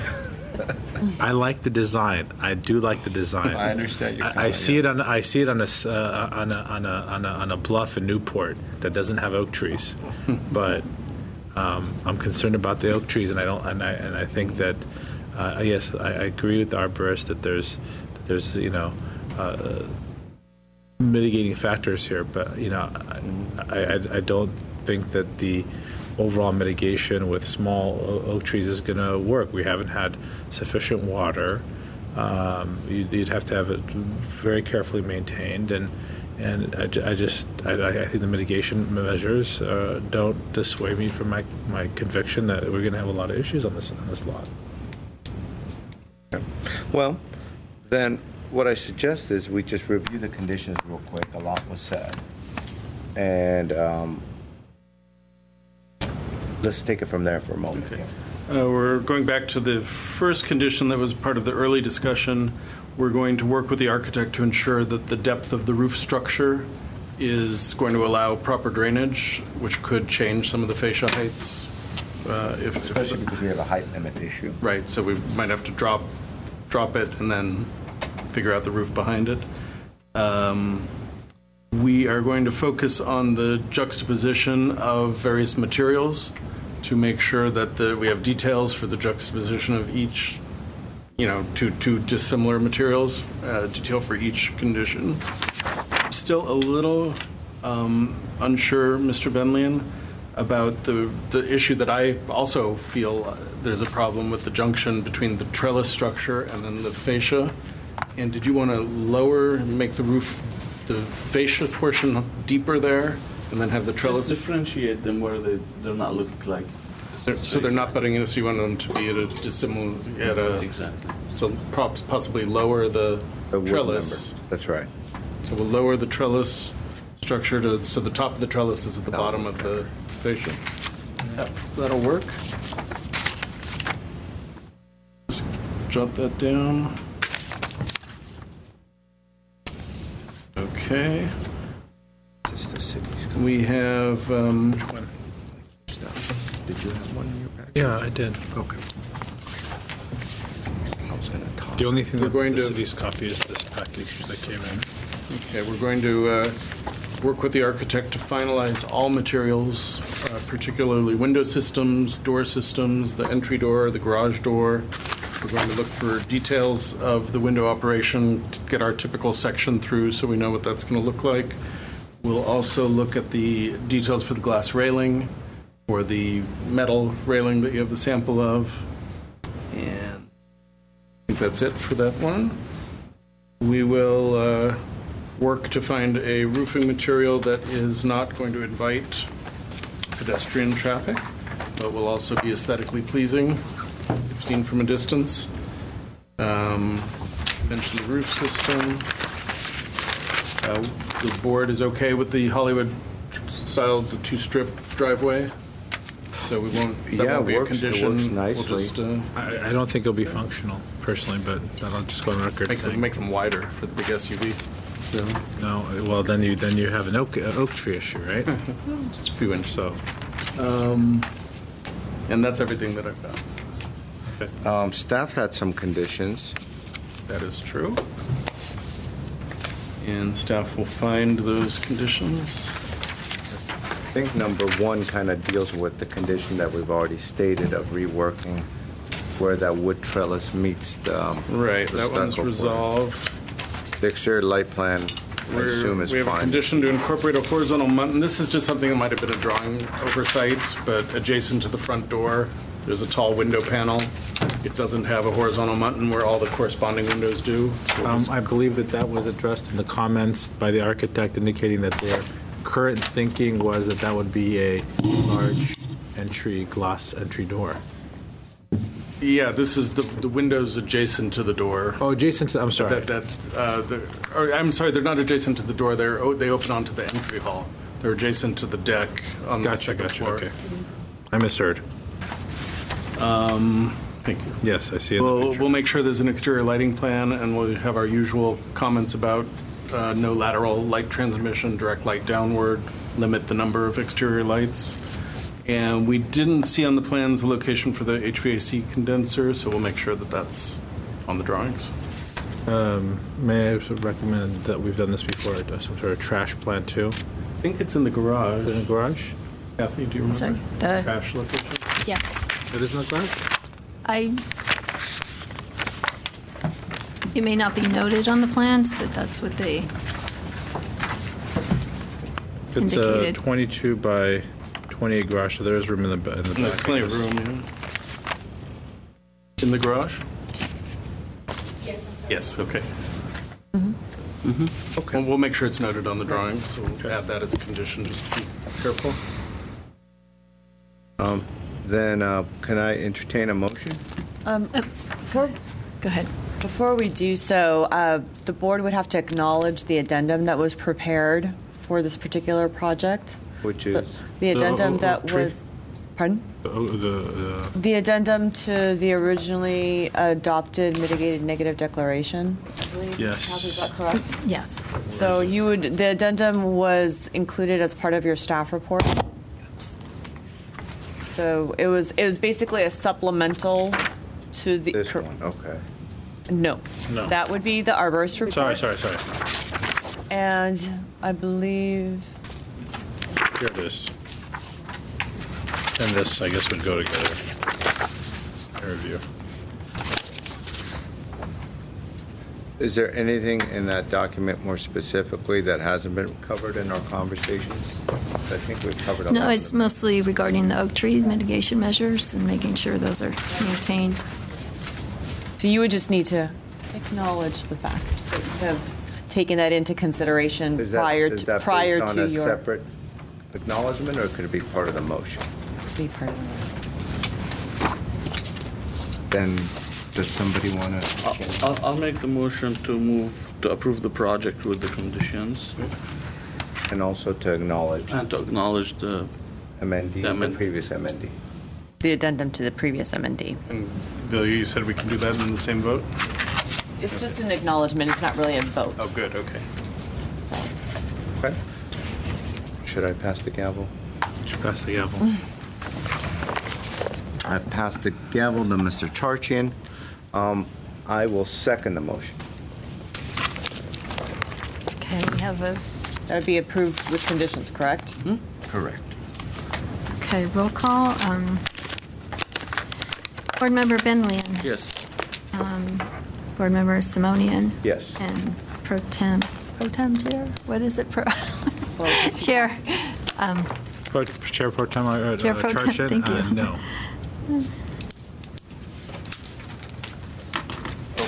So the motion carries to approve with conditions 2-1. Right, so the Okay. gavel is back. Gavel is back. And I believe we don't have any more minutes to look over, and there's nothing else on the agenda, so adjourned. Thank you.